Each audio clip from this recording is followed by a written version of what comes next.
The girl, finding herself in a circle of light, appeared as a true beauty, with deep blue eyes, delicate facial features, and long eyelashes that gave her look a mysterious charm.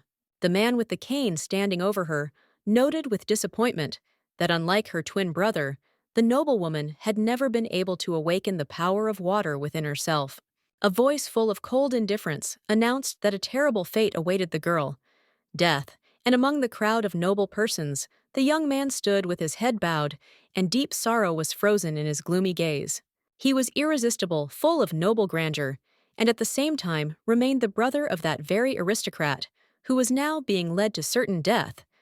But not a drop of sadness was reflected in his impeccably calm features. Water ran down the girl's face, mixing with the raindrops, and it was impossible to tell whether these were tears of despair or just cold moisture brought by the wind. Her name was Liarte Elheim, and she remained the only one in her great line who never managed to awaken the magic of water, becoming a sad exception among those whose blood carried the ancient gift. The elderly aristocrat, whose face remained impassive, as if carved from stone, looked at her coldly, and without showing an ounce of regret, calmly gave the order to begin the ritual, as if her fate had already been sealed. The magicians surrounding the shining seal, in the center of which was the girl, raised their hands, and at the same moment, the air was filled with enchanting streams of energy, flashing with a dazzling blue light, like a crystal of the purest water.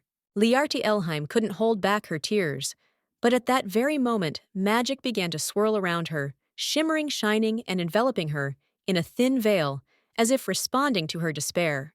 It was the power of a magical crystal that hung in the air, pulsating with bright light, like a living being, giving all its power into the hands of the one who was ready to receive it.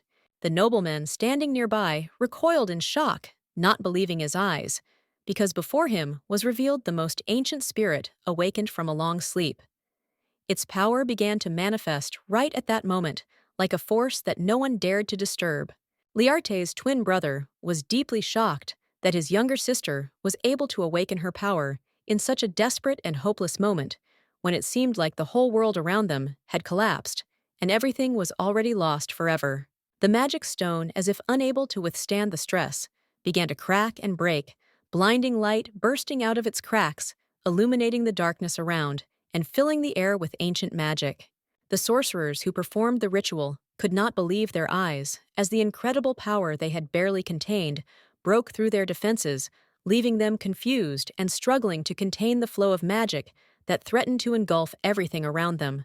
At the most critical moment, when it seemed that all efforts were in vain, the crystal, unable to withstand the stress, cracked, and from its fragments the spirit of water burst forth with a deafening roar, its powerful presence enveloping everything around. The beauty, standing in the center of this magical whirlwind, as if she was underwater, was plunging into an unusual state. And at that moment, the hearing was struck by a strange voice, which, as if coming from the depths of the water itself, began to speak, causing the heart to clench with anxiety. The stranger, holding her gaze, ordered the lady to open her eyes, and despite her weakness, she obeyed, submitting to his request, as if his voice were the only source of light in this darkness, illuminating the path in her dark world. In front of her stood a water spirit incarnated in the form of a young man whose hair flowed like water, and who anxiously asked for something important. But his words were unclear, and the girl could not understand what he was talking about, sensing his obvious concern. Liarte Elheim woke up from a terrible dream. Her breathing heavy and her eyes wide open, she felt her body shaking with fear, as if she still couldn't leave the darkness of her nightmare. Around her was a modest room, with a dim lantern hanging on the wall, and a roof made of wooden beams, which gave the place an atmosphere of secluded silence and a sense of abandonment. The noblewoman, shocked by the sudden situation, sat up on the bed, her heart beating faster, and her mind was racing, trying to understand whether this was just a nightmare or whether everything that was happening was a reality in which she found herself at the most unexpected moment. Suddenly, a hand quietly and confidently leaned against the door, and the guest, looking around the dark corridor, cautiously asked if he could go into his sister's chambers to find out how she was feeling.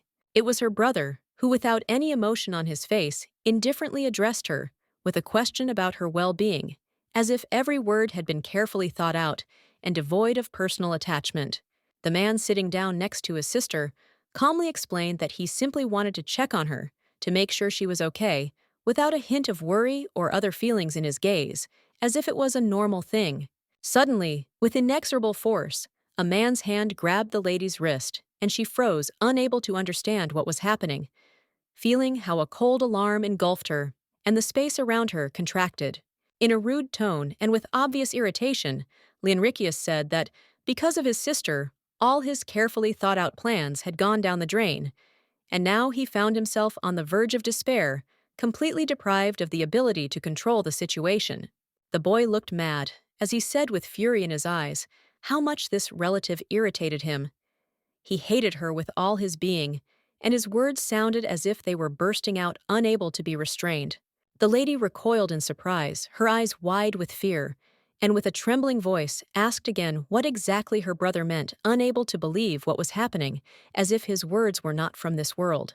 3 years ago, the noblewoman, despite her fragility, saved her brother, taking the blow from hired killers, covering him with her body, risking her life for him, and with this act proving her incredible loyalty.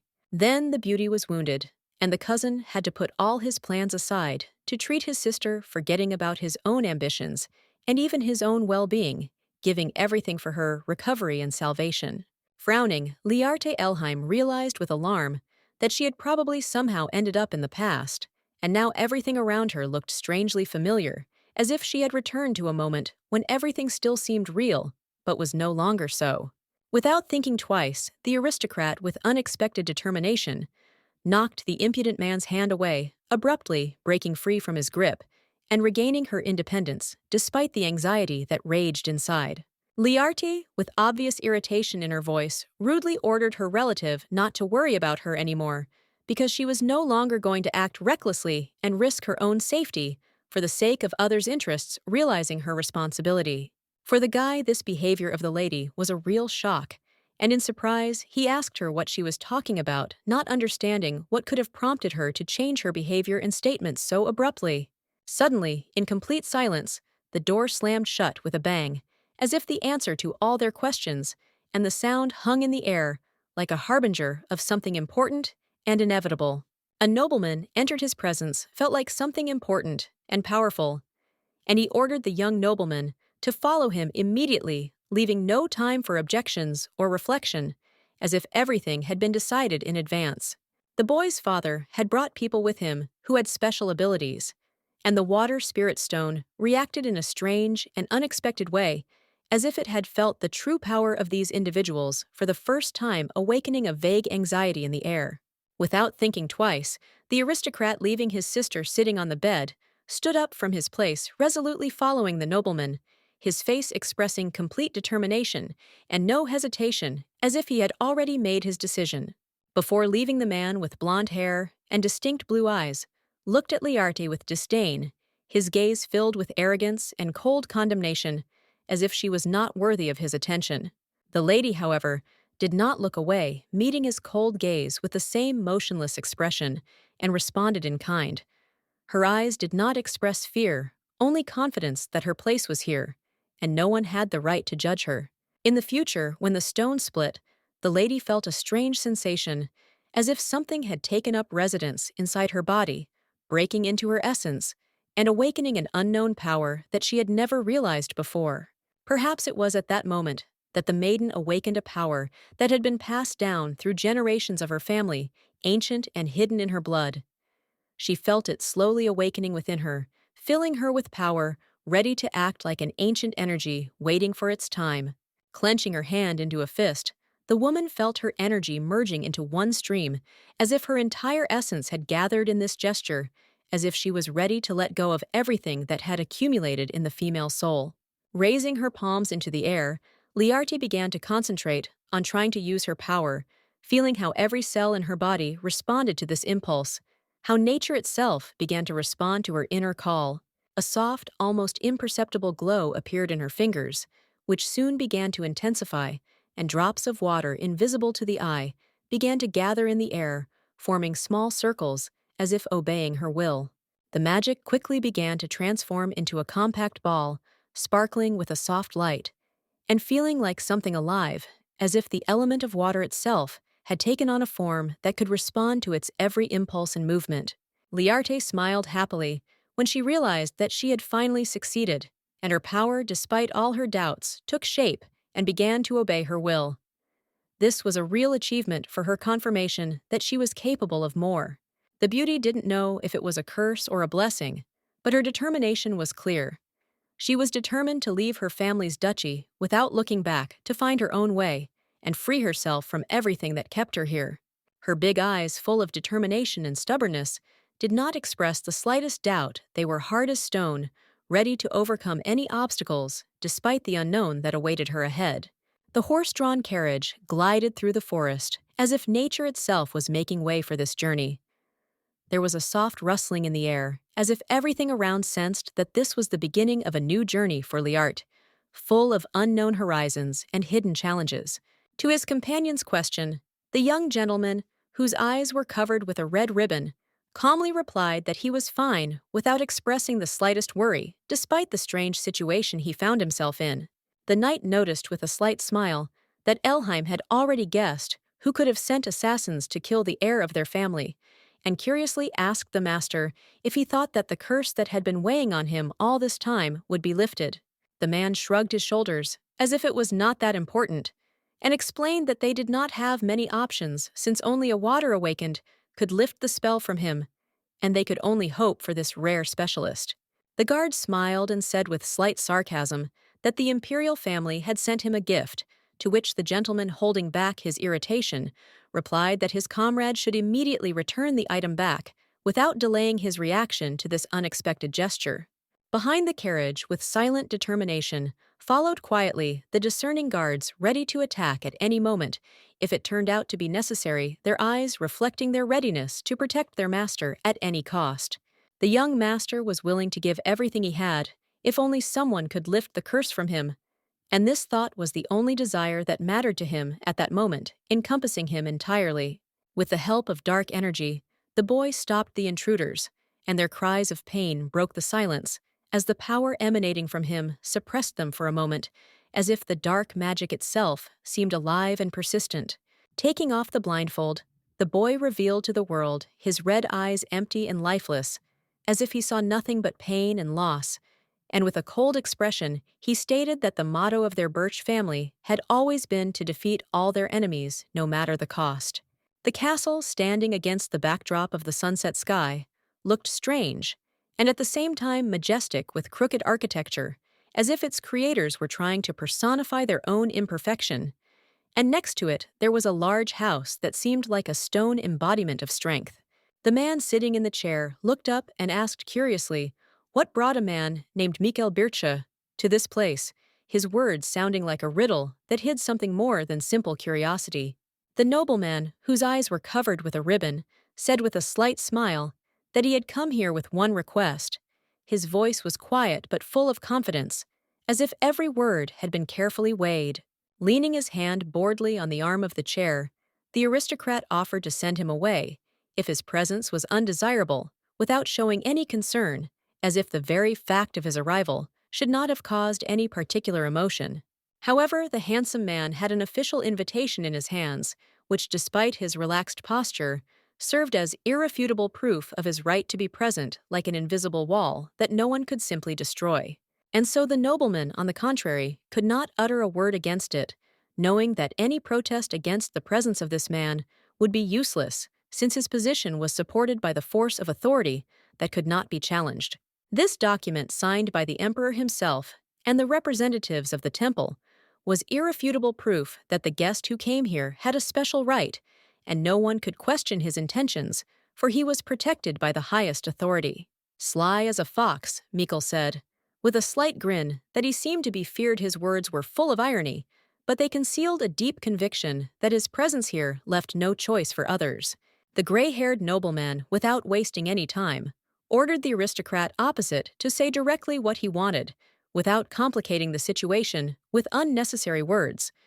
For in this matter, there was no room for riddles or evasions. Mikhail, shaking his head slightly, explained that he had gone completely blind, and that even the holy powers could not remove the curse that hung over him, like a dark shadow condemning him to eternal suffering. The man, feeling hopeless, decided to ask for help from the one awakened by water, because only he could remove the spell cast by the dark forces, and only he had the power to break this curse and restore his sight. The old man, with a wise look, explained that it would be extremely difficult for the caster to remove such a powerful curse, and therefore it was necessary to give him the right to choose, to give him a chance to decide for himself what to do, for only he himself could understand the full depth of this test. Raising his finger up, the man slyly said that Birchie had to give him 1 month for a volunteer to appear who was willing to remove the curse, because that was the only way to remove the power contained in this spell. The guy gripped the armrests of the chair, thinking hard, and despite his doubts, he still agreed, realizing that this was his only chance, and the time for thinking was limited. The house they were in was built in a unique architecture. The stone walls reflected the sunset light, creating an atmosphere of inexorable time, which continued its course regardless of what was happening inside. The footsteps of their feet echoed on the stone floor, each sound resonating in the void, breaking the silence and bouncing off the cold, smooth tiles, as if reminding them of the timelessness of this place where every movement was part of something greater. The knight walked behind his master, his steps blending into the silence, and finally he decided to ask a question. Did Elheim promise to lift the curse from him? Because everything that happened next depended on it, and every word could change their fate. The nobleman got into the carriage standing near the house and admitted with a heavy sigh that he had always doubted the existence of someone who could remove the spell from him, since the forces that had cast it were too powerful for a mere mortal. At this time, Liarte, sitting by the window, looked out onto the street, her gaze thoughtful and penetrating, as if she was trying to find answers to her own questions, exploring the world behind the glass with curiosity and interest. The guard standing at the door looked around, his gaze piercing the space, and he noticed that not even an ant was visible in the area, creating a feeling of strange silence and emptiness, as if the world had frozen for a moment. After that, the guy asked the man standing next to him with a smile whether he was going to continue staying there, or perhaps his presence had become unnecessary, as if checking if it was time for the next step on their journey. Young Bircha, sitting on the bench, explained that Elheim was supposed to gather all the awakened in one place, and he hoped that among them would be the one person who could help him lift the curse and free him from pain. Mikkel chuckled and said that this was exactly the reason why he should visit Elheim, and that he should use every chance to end up where the answers to his questions were possible. With a wave of his hand, the man turned to Valto and ordered him to go to the duchy, gather all the information about Count Elheim, so that they could understand what exactly was behind his intentions and what secrets might be hidden in his family. With a smirk, the knight bowed and obeyed his master's command, his movements confident and quick, as if each action was part of a long-rehearsed ritual that he performed without further ado. Mikhail was left alone, sitting on a soft sofa in a luxurious room where the furniture was expensive and made with exquisite taste, creating an atmosphere of wealth and well-being in which he seemed to be able to drown if not for his restless mind. The boy found it difficult to control his ability, being completely blind, feeling the power inside him begin to manifest, and despite all his determination, it still left him with a feeling of uneasiness, as if he was on the verge of losing control. The young man stood up from his seat. His gaze was directed into nothing, not fixating on any object, but it seemed to him that there was an invasion, as if something or someone had disturbed the peace of this place, but he could not say exactly what. The lady in the white cloak, hiding around the corner, flinched as her presence was revealed. Her face, previously hidden in shadow, now becoming clear to the boy's eyes, and a look of anxious concern flashed in her eyes. Dark energy began to form in the guy's hand. It manipulated, wriggled like a living creature, ready to break out and fulfill its will, filling the space around him with a strange aura of tension and anticipation. The noblewoman quietly said that she was not the murderer, nor was she the water awakened sent by Lord Elheim.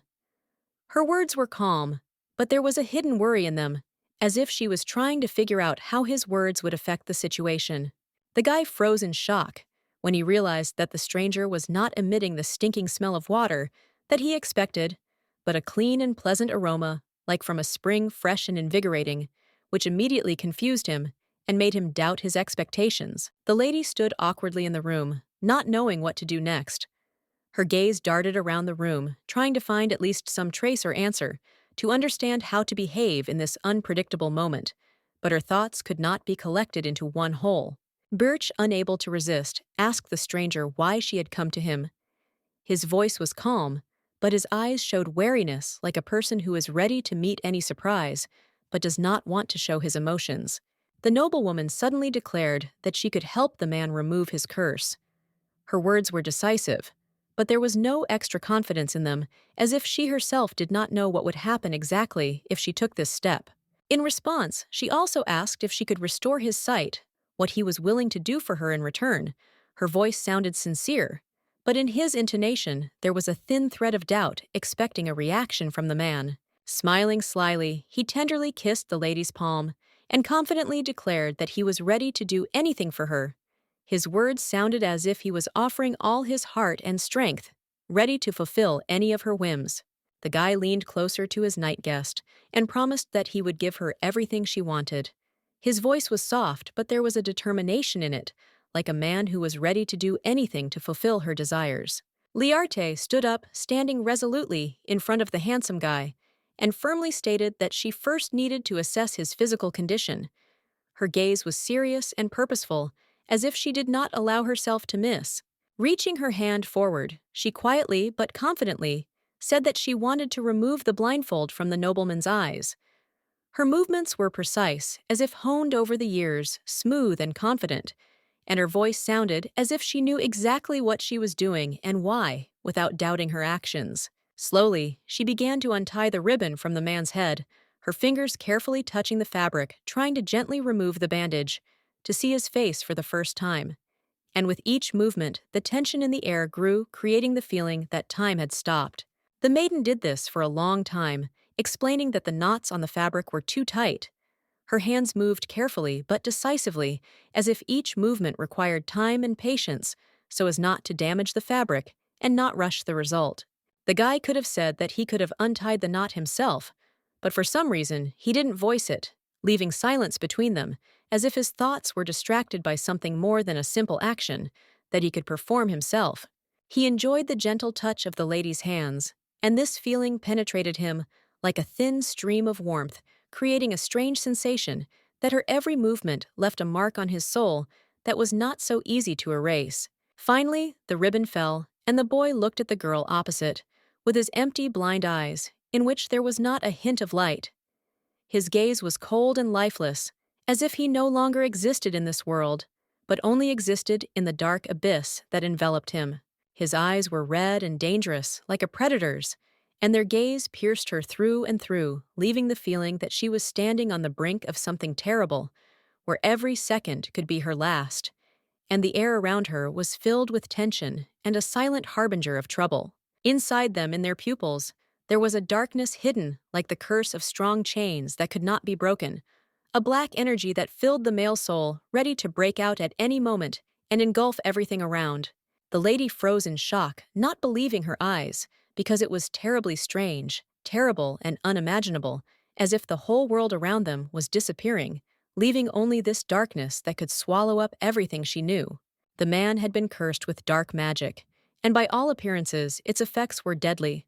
The dark forces that bound him were leading to inevitable death, and she felt how this curse was squeezing his soul more and more. It was different from a normal curse, and the 7 seals that surrounded the magic only increased its impact, turning the magic into something more dangerous, which became more powerful and uncontrollable with each passing moment. Bircha asked how the man from the Elheim family could know about such a thing. His voice sounded wary, and his eyes were puzzled. He didn't expect that anyone in this world would be aware of something so dark and forbidden. The noblewoman shrugged her shoulders, as if unable to change the course of events, and quietly explained that this was how it all happened. The words were restrained, but there was a hidden pain in them, carefully hidden behind an external calm, as if she had already resigned herself to what could not be changed. The truth was that she had read forbidden books in the past, when she still hoped to receive love from her family, and that was her mistake, which she could no longer correct, but she could not give up on this dream of acceptance and recognition. The beauty explained that if treatment was not started now, the man could lose his sight forever. Her voice was full of determination, but at the same time, there was a slight anxiety in it. She understood how important every moment was. Putting her hand on the forehead of her interlocutor, the maiden used exciting magic. Her eyes glowed, and the energy that emanated from her filled the room, and she decided to try to remove the first seal from him, risking that it would not be without consequences. The guy seemed to be immersed in water, surprised that the lady possessed such great power. His gaze was full of bewilderment, and he felt how magic permeated his body, leaving a feeling as if everything around him had become different, bright, and unimaginable. Finally, the lady completed her ritual, and Bircha touched his face with his hand, feeling how he became lighter. His breathing became more even, and the world around him became a little clearer, although not everything was decided yet. Since it would be difficult for a man's body to withstand the removal of all the seals at once, Liarte decided to remove the curse in parts, realizing that her actions must be careful not to cause him more harm than good. Throwing a hood over her head, the girl said that she would come tomorrow and they would remove the second seal. Her words sounded confident, and there was a firmness in them that was impossible to ignore. She left him no choice but to wait. The man who was sitting on the sofa with a smile admitted that he would wait impatiently for his interlocutor to arrive. His eyes sparkled with anticipation, but inside he felt a growing anxiety. He did not know what to expect, but he could not hide his interest. The lovely Liarte said goodbye to the boy. Before leaving, stopping at the doorway, the woman's gaze focused, and there was a determination in her movements that spoke of her being completely dedicated to her goal, not allowing anything to distract her from her path. In the aristocrat's hand was the red ribbon that had been removed from his eyes, its edges still warm from his skin, and the object itself felt like a memory of what he had just experienced, like a reminder that his world would now be different. He didn't understand why the mysterious stranger somehow attracted him to her in a pleasant way, but something in her presence awakened feelings in him that he didn't know how to deal with. In a past life, half of the Elheim Duchy's territories were burned down in a terrible war, and it was all because of the cursed Birch, who was a blind madman who sought destruction without knowing what consequences his actions would bring. And all this happened because of the damned Birch, a blind madman who thirsted for destruction, not realizing that his madness could lead to a catastrophe that destroyed everything that was dear and that seemed untouchable, leaving only ashes and devastation. Then the girl's family also went crazy, grabbing her by the shoulders in a desperate attempt to find a way out, deciding that her death could awaken the power of the Waterstone, which could save their lives and restore their lost hopes. But it was Liarte, not her twin brother, who became the owner of the water crystal, which was an unexpected and fateful turn of events that changed not only her life, but the entire course of their family's history. Leonricius stood next to his relative. He was handsome and lovely, with dark hair and eyes like the deep sea, but his gaze was cold and emotionless, as if he was no longer part of the world he once knew. The man came to his sister's chambers to find out about the consequences of the recent attack, and for the sake of decency to inquire about her well-being, although in reality, his concern was only an empty formality, concealing his true intentions. The noblewoman, tucking a strand of hair behind her ear, with a barely noticeable expression of displeasure on her face, calmly asked what her brother cared about her at all, as if her life were just a toy in his hands, not deserving of his attention. The boy clenched his fist in anger, feeling his anger growing as the gentle Liarte dared to confront him without showing him due respect, and this reminder of her independence only increased his irritation. Nevertheless, the handsome man continued to portray a caring brother who, despite hidden contempt and dissatisfaction with her actions, confidently held the role, anxiously inquiring about her condition in order to maintain the appearance of an ideal family relationship. With a cold voice, the noblewoman stated that Leonricius had only acted this way because he needed her magical power, and that all his concern was just a hypocritical game hiding his true motives. The guy had no other choice but to silently leave the room, leaving her, and he stepped into the corridor, feeling how hard this act was for him. He did not have enough words to express the whole storm of emotions that engulfed him. He stood frozen in the hallway, aware that his sister's demeanor had changed abruptly. Her gaze had become cold, and her actions were more confident and decisive than ever.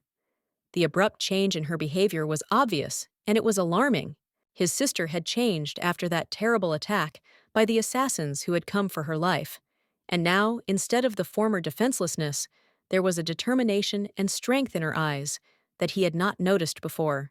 He clenched his teeth in anger, realizing how much time he had spent trying to control her, because before his relative had done nothing but try to please him to be obedient and attentive. But now she was completely different. Alias, a bright-eyed young man, broke the peaceful silence when his friend who came with important news reported that the water spirit's glow had greatly increased, attracting attention with its unusual strength and beauty. The boys stopped near a pedestal on which a water crystal rested under a glass cover. It was incredibly beautiful, beckoning with its deep blue light that emanated from it like the embodiment of strength and grandeur, concealing ancient and unimaginable energy. Leonritius, lost in thought quietly, asked how long the stone had been glowing so brightly, wondering if its power was something temporary or if it could actually maintain such a glow for a long time. The friend shrugged and said that the magical message emanating from the stone had shone so brightly since dawn, without ceasing its blue glow, as if it were part of the world itself, which was always full of power and light. Leonritius almost touched the crystal, wanting to feel its magical power. But to his disappointment, he realized that he felt nothing, as if all his energy and desire were being absorbed by an invisible barrier. However, to his great disappointment, he found that he felt nothing despite all his efforts. His fingers could not detect the slightest change, not a trace of the magical power that he had so hoped to feel. At this time, Liarti, dressed in a dark cloak, glided through the shadows of the night, heading towards the place of her secret meeting. In her hand, a flickering candlestick, whose dim flame barely illuminated her steps, giving the whole event an atmosphere of the unknown and hidden danger. The night was quiet and mysterious.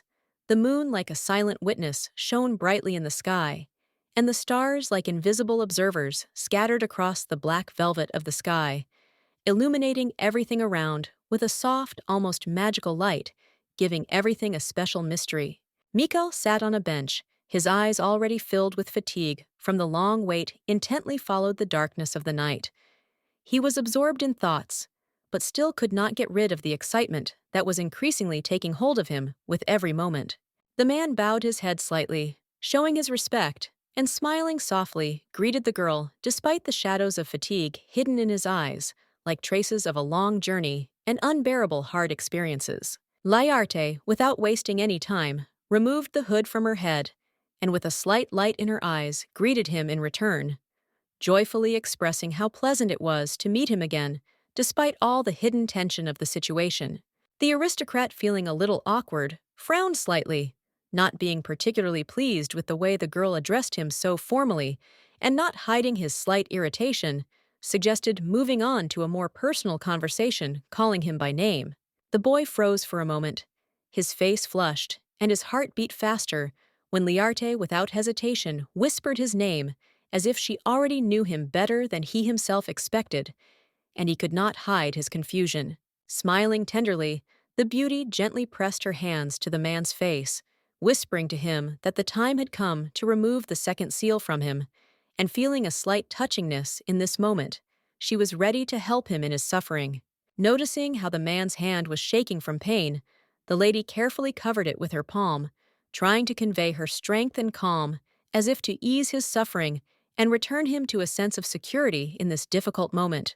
She gently asked her interlocutor not to worry, assuring him that everything would be fine, and invited him to trust her, despite all the hardships of what was happening, promising to do everything to help him, no matter how the circumstances turned out.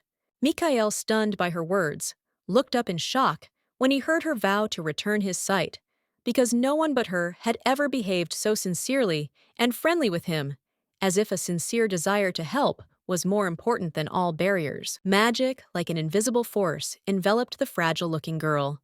The water in her hands flowed softly, creating an aura of confidence and tenderness around her, giving her magical power and calm in this difficult situation. Miko, looking at her with gratitude, smiled, and with complete confidence said that he believed her completely, feeling how her strength filled him, and how he no longer doubted her ability to fulfill her promise. Magic flowed from the lady's fingers. Drops of water floated in the air, creating a truly magical atmosphere around her, filled with lightness and grace, as if nature itself was helping her at that moment. The beauty finally removed the second seal of the curse, and then, with concern in her voice, asked about the well-being of her interlocutor. Her attention to detail was so sincere that it penetrated straight into the soul, filling him with gratitude. Mikhail, amazed by her strength and determination, explained with a smile on his face that he felt great thanks to her care and help feeling his body filled with the vital energy that she so generously gave him. As Liarte suddenly sat down quietly next to him on the bench, her eyes filled with soft regret, and she admitted that she was afraid of hurting him, worried that her actions might not have been as careful as she wanted. The aristocrat, feeling a keen desire to finally see her with his own eyes, desperately wanted it, dreaming of the moment when he would be able to look at her to see her face, which had remained hidden from him until now. Running his fingers through a strand of her hair, he said in a soft voice that he wanted to know her name when she lifted the curse from him, because he felt that this moment would be important and filled with special meaning for both of them. Liarte explained with slight surprise that she had thought that he had already found out everything about her long ago, and therefore was surprised by his curiosity, but at the same time, she was glad that she could open up to him at such an important moment. Kissing her hair, Mikhail, feeling the depth of his respect for her, firmly explained that he wanted to remain a gentleman and not reveal the identity of the noblewoman if she herself did not want it, considering her desires and feelings to be the most important. There was a reason why a person who had managed to subdue the spirit of water hid his identity from others, because this secret was not only important, but also dangerous, because water magic could become a threat if someone learned of its true power. The young man, despite his curiosity, was not going to find out her secret himself. He decided to wait until the traveler herself decided to reveal her story, because he was ready to respect her personal boundaries and never invade her world without permission. Liarte, feeling such tender care from Mikhail, blushed embarrassedly, because his attention was so sincere and warm that she could not help but notice how he cared about her, even in the smallest manifestations. With the first rays of dawn, the palace was filled with a special glow. Its walls began to shine with splendor, and the air became fresh and filled, creating a feeling that everything around was ready to wake up and bring new hopes and opportunities into this world. The lady, deciding to take her brother's advice, headed to the library to find answers to her questions and learn more about the powers of water magic, seeking to understand how this power works and how it can help in her own journey. Bercha was rumored to be a terrible man, known for his cruelty, but when people came face to face with him, they discovered that he was actually a good man, honest and sincere, which greatly surprised those who had previously considered him cruel and unfair. The library was huge. The tall stained glass windows let in soft light, and it was easy to get lost among the many books and shelves, absorbed in the endless knowledge and wonders that were hidden on the shelves. Liarte missed the library because she hadn't been here for a long time, although she loved to read and immerse herself in the worlds that opened up before her on the pages of books, where she could forget about all her worries and just enjoy the silence. Once upon a time, she secretly went to buy books, hiding from the eyes of her relatives, fearing that her passion for reading would be condemned, because she knew that they did not approve of her desire for knowledge and often scolded her for it. But when the ladies were discovered in the library, she was severely punished for such behavior, because it was believed that a girl should only do what corresponded to her status and the roles prescribed by society, and not be absorbed in books and learning. Liarte slowly ran her fingertips over the spines of the old dusty books, carefully looking among the many tomes for the one that contained information about the awakened, whose element was associated with water, hoping to find answers to her questions. However, soon, another person entered the spacious, dimly lit library, whose appearance broke the silence that reigned here.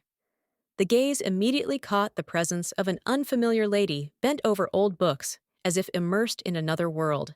He was a modest, slightly shy young man with soft blonde hair that fell softly over his forehead. He paused at the entrance, not knowing whether to step forward or whether it would be better to remain in the shadows so as not to disturb the atmosphere of solitary searching that reigned in the library. He was wearing large glasses, and his face was covered with his hand, as if he was trying to hide his embarrassment. He addressed the beauty quietly and respectfully, avoiding her gaze, which only emphasized his awkwardness in this situation. It was Viamin Elheim, a relative of Liarte, a quiet and shy boy who always tried to remain in the shadows, preferring peace and solitude to noisy society despite the family ties. In their family, where traditions and kinship ties were especially strong, she had three older brothers, each of whom had his own unique character, leaving a bright mark on her life and shaping her own perception of the world. The first of them was Alias, a stately and proud man with noble blonde hair, who often looked at her from the height of his experience and age, as if reminding her of the difference between them and his right to instruct her. The second was the handsome Thundrion, with a cheeky smile and fiery red hair, whose gaze was always filled with mischief, and whose words were filled with mockery.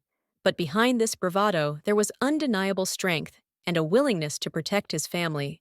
And the third is the quiet Viamine, the most reserved and thoughtful of the brothers, a young man who never interfered in other people's affairs and preferred to remain on the sidelines, observing the world around him with silent calm. Since she and Liarte were almost the same age, they had a special bond, and it was with him that she most often spent time hiding in the thick bushes of the flowering garden where they could play away from prying eyes. They were both quiet and a little shy children who liked to hide in the shade of the trees, where leafing through old books they created their own little world. In these pages, they found refuge, a place where everything was understandable, only to the two of them, and where harmony and silence reigned. But one day, their quiet, trusting connection was destroyed in an instant when the young man, overcome with excitement from his discovery, unexpectedly threw his sister to the ground, wanting to show her something truly amazing, and as it seemed to him, important.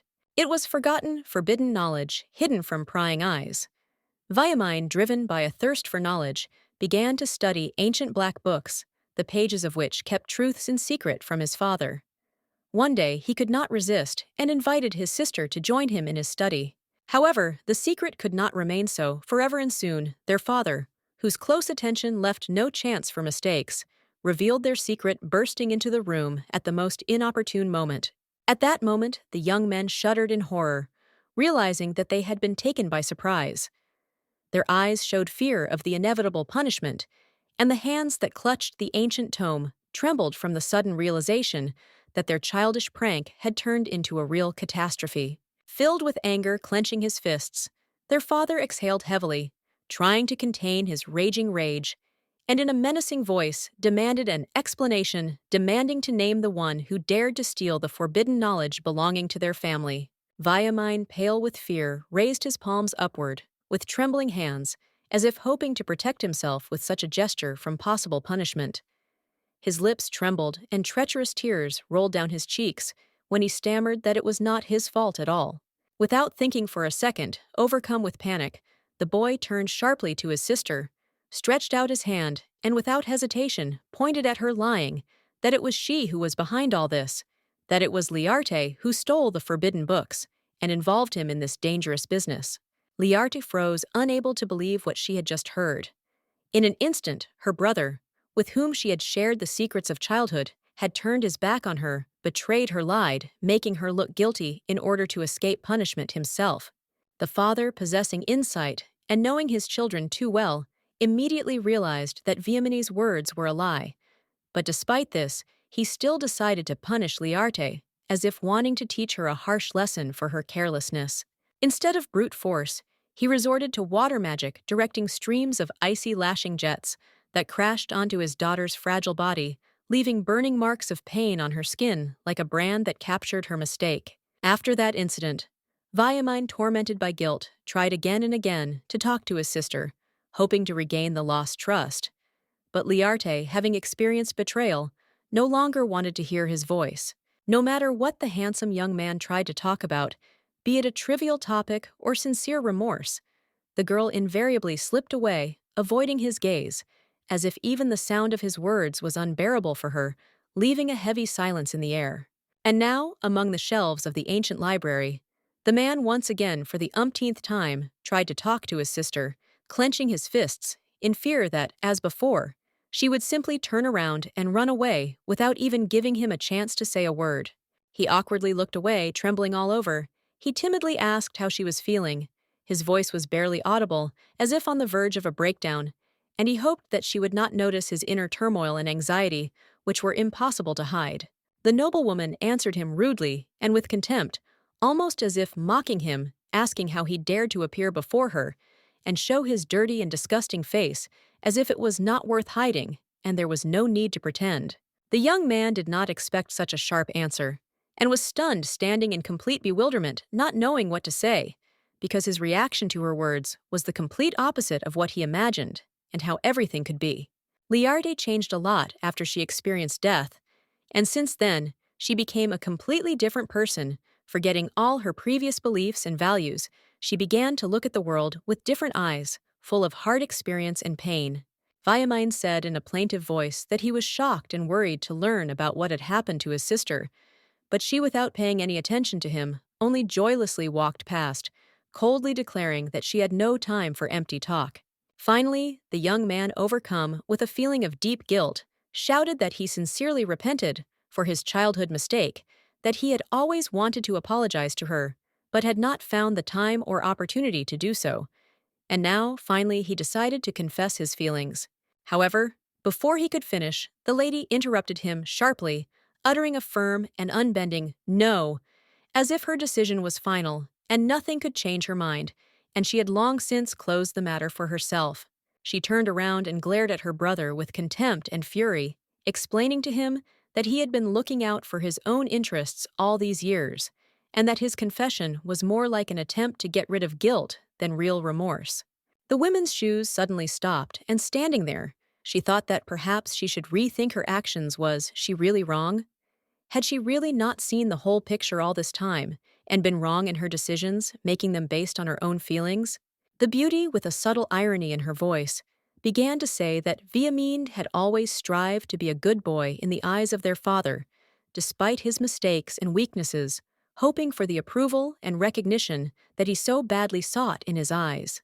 The guy, swaying with excitement and emotion, tried to justify himself, but the words stuck in his throat, and he could not utter a single sound, realizing how hard it was to be understood when his whole life seemed to have turned upside down in one moment. Before leaving, the lady, without turning around, sternly added that she no longer wished to know anything about her brother, that she was completely closed to him and to everything connected with him, as if there was no past or common connection between them. The young man couldn't let her go, grabbing her wrist with such force that she didn't even expect him to dare to do such an act, trying to hold her back, despite all the coldness and indifference that she radiated towards him. Immediately, the aristocrat, with a cold look and a quick movement, slapped away the stranger's hand, feeling disgusted by the very fact of touching, as if her personal space had been violated, and it was absolutely unacceptable to her. She bit her lips with restraint and some contempt, and taking a step back indifferently, pointed out that he should continue to be that ideal boy in the eyes of others, try to remain a good child without unnecessary ambitions and claims. Viamine stood alone, his hand outstretched forward, as if expecting his gesture to be understood and accepted. But in his eyes, there was only desperate melancholy, as if he could not find a way to understanding, left alone with this insurmountable barrier. Night fell, and the majestic towers of the mansion, like silent witnesses of these events, seemed even more gloomy and ominous, absorbing the light and reflecting deep, inexpressible emotions, as if darkness itself had decided to envelop this world. Mikael, arms folded across his chest, thoughtfully discussed the Elheim family's magic stone, pondering its meaning and the hidden powers it might hold, like a key to ancient secrets hidden for centuries. Valto, bowing before the master, began to tell with respect everything he had learned about the Duke, trying to convey all the information he had collected, carefully hiding all the details that could harm his reputation. However, the man was unable to provide any evidence that could support his words, although he was on the brink of death more than once while carrying out a spy mission for his master, and almost paid with his life for his efforts.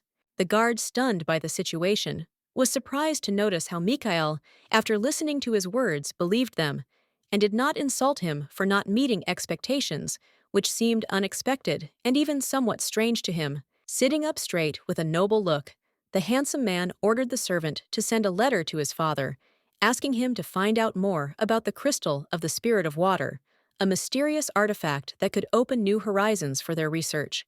Smiling, Mikhail sat in his chair, enjoying the moment, and feeling that his mood had improved significantly. Everything was going according to plan, and a slight optimism blossomed in his heart, despite all the difficulties and obstacles that lay ahead. The knight, with his quick and sharp mind, immediately guessed that everything was happening because of the mysterious stranger, the same transcendental man who had promised his master to remove the curse that had wrapped around his soul like heavy chains. Pensively, almost unaware of the time, the boy began to tap his toes on his leg, absorbed in the anticipation of his night guest, who, as promised, was supposed to come soon, and perhaps change the course of his life, breaking his darkness. Hearing a slight noise as if someone was stepping along the corridor, he instantly stood up from his place. His body seemed to move by itself, and without thinking, he headed forward, ready to meet the one who could give him the long-awaited freedom. There, in the shadows of the corridor, his ill-wishers were already waiting for him, invaders who came with knives in their hands, determined to fulfill their mission regardless of the consequences and the dangers that might meet them along the way.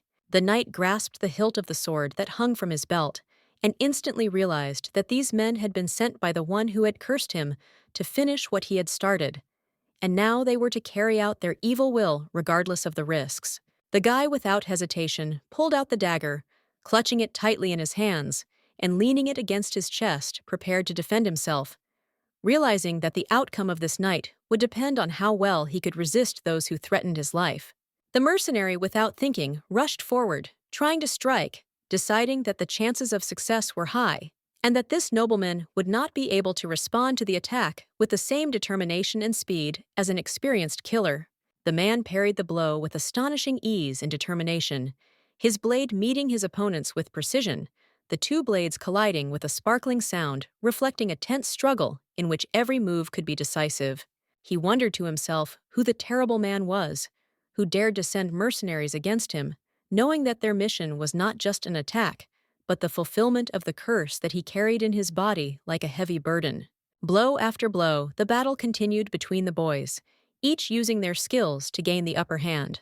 The sounds of metal cutting through the air, merging with the echo of their breaths, and it seemed as if time slowed down in this brutal struggle.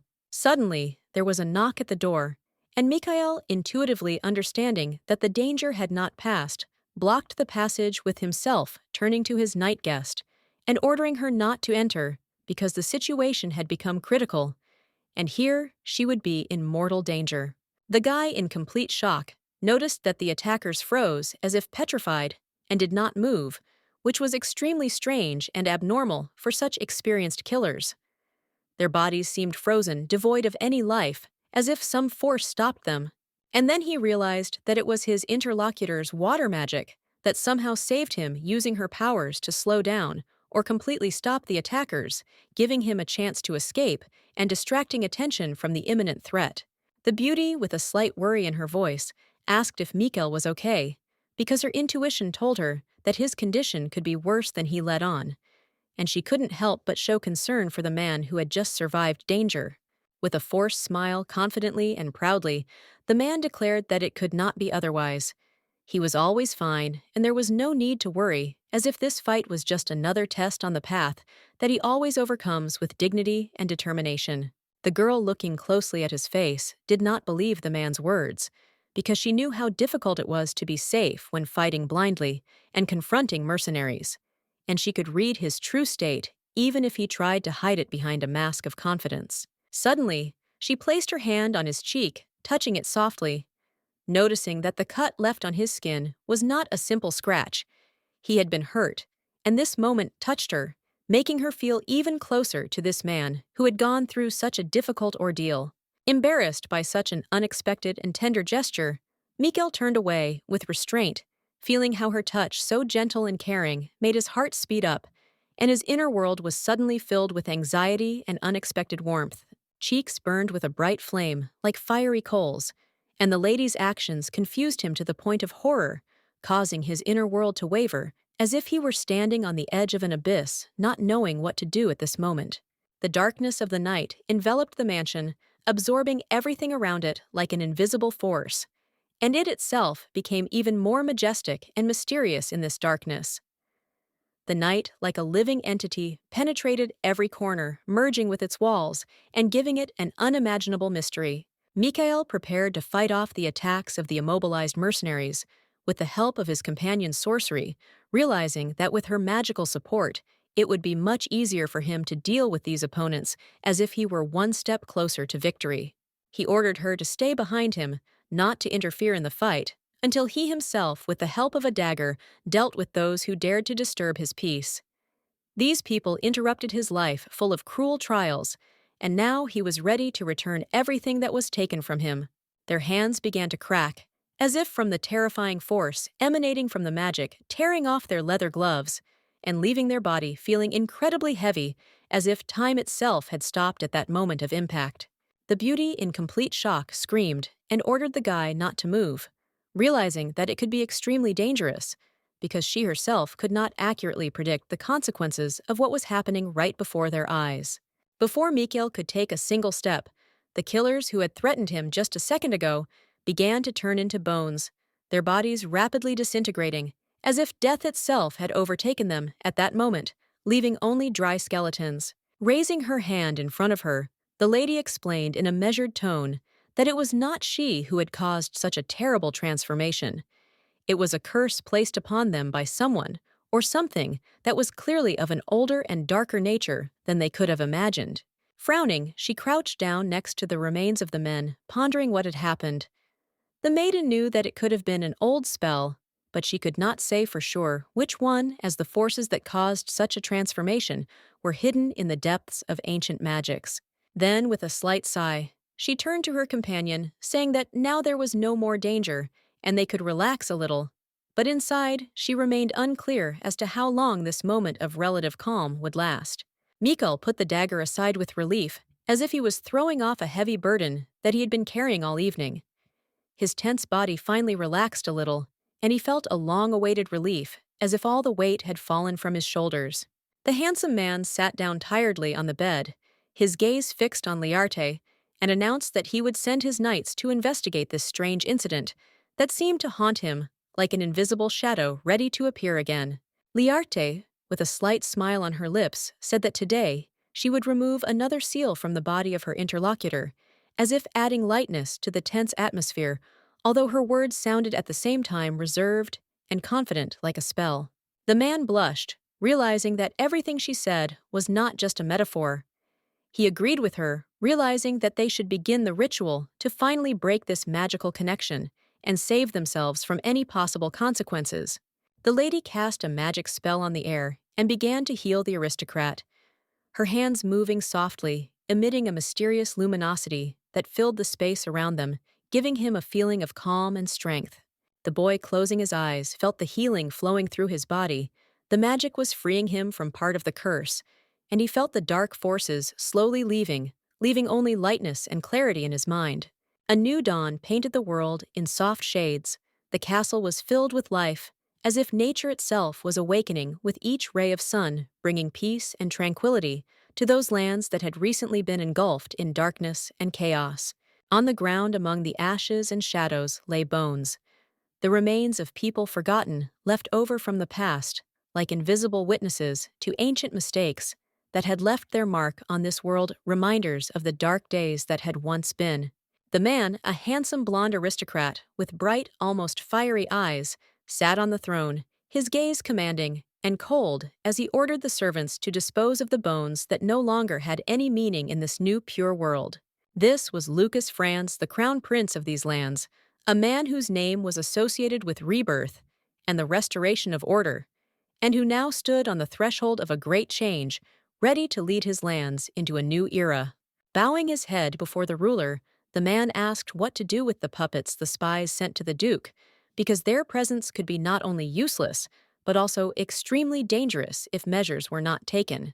With a mocking and cold gaze, the future emperor declared that it was necessary to make the Bircha family and Elheim enemies, turning them into opponents with whom no one would dare to cooperate, and then all their secret plans would collapse. The man, still bowing before the ruler, replied that at the moment they did not know the situation and health of Mr. Birch, which made their strategic decisions very difficult and uncertain, and any hasty action could be fatal.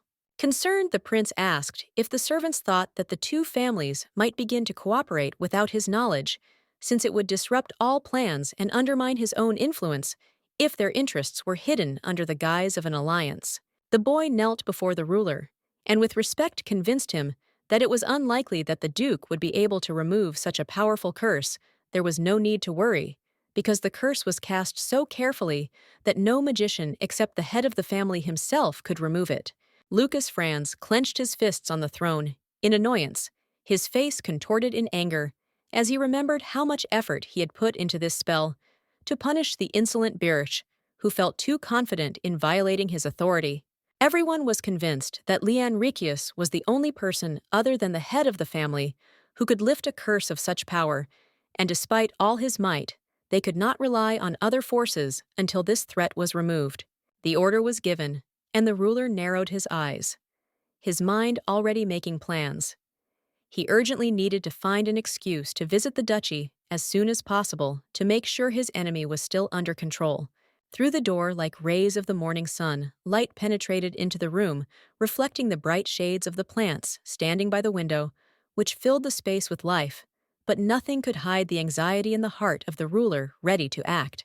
The men of the family sat around the table, their faces serious as they began to discuss the important news about the spirit stone, which had been acting strangely lately, causing everyone to worry about its possible unpredictable power. The blonde-haired youth said that the awakening of the power of water was just around the corner. His words sounded confident, but there was something more hidden in his eyes, as if he already felt that not everything was as simple as it seemed at first glance. Viamin sat modestly on his chair, looking down at the floor, feeling embarrassed and awkward, as if he couldn't find his place in this important discussion, even if his thoughts were filled with questions and confusion about what was happening. Leanne Riccius stood silently in the room, his empty gaze showing no emotion, and not a single spark of joy flickering on his face. He was absorbed in his thoughts, which, like dark clouds, hid everything around him, consuming him completely. Recently, a strange event happened when a boy approached the maid asking where his sister had gone. The nice lady replied that she didn't know, and this added even more doubts to his heart, as if she was hiding something important.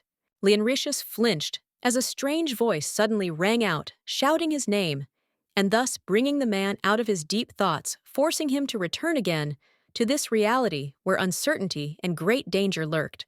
The young man turned to his father, asking what he wanted, his voice full of curiosity and perhaps genuine concern, realizing that events were beginning to develop rapidly and required immediate action.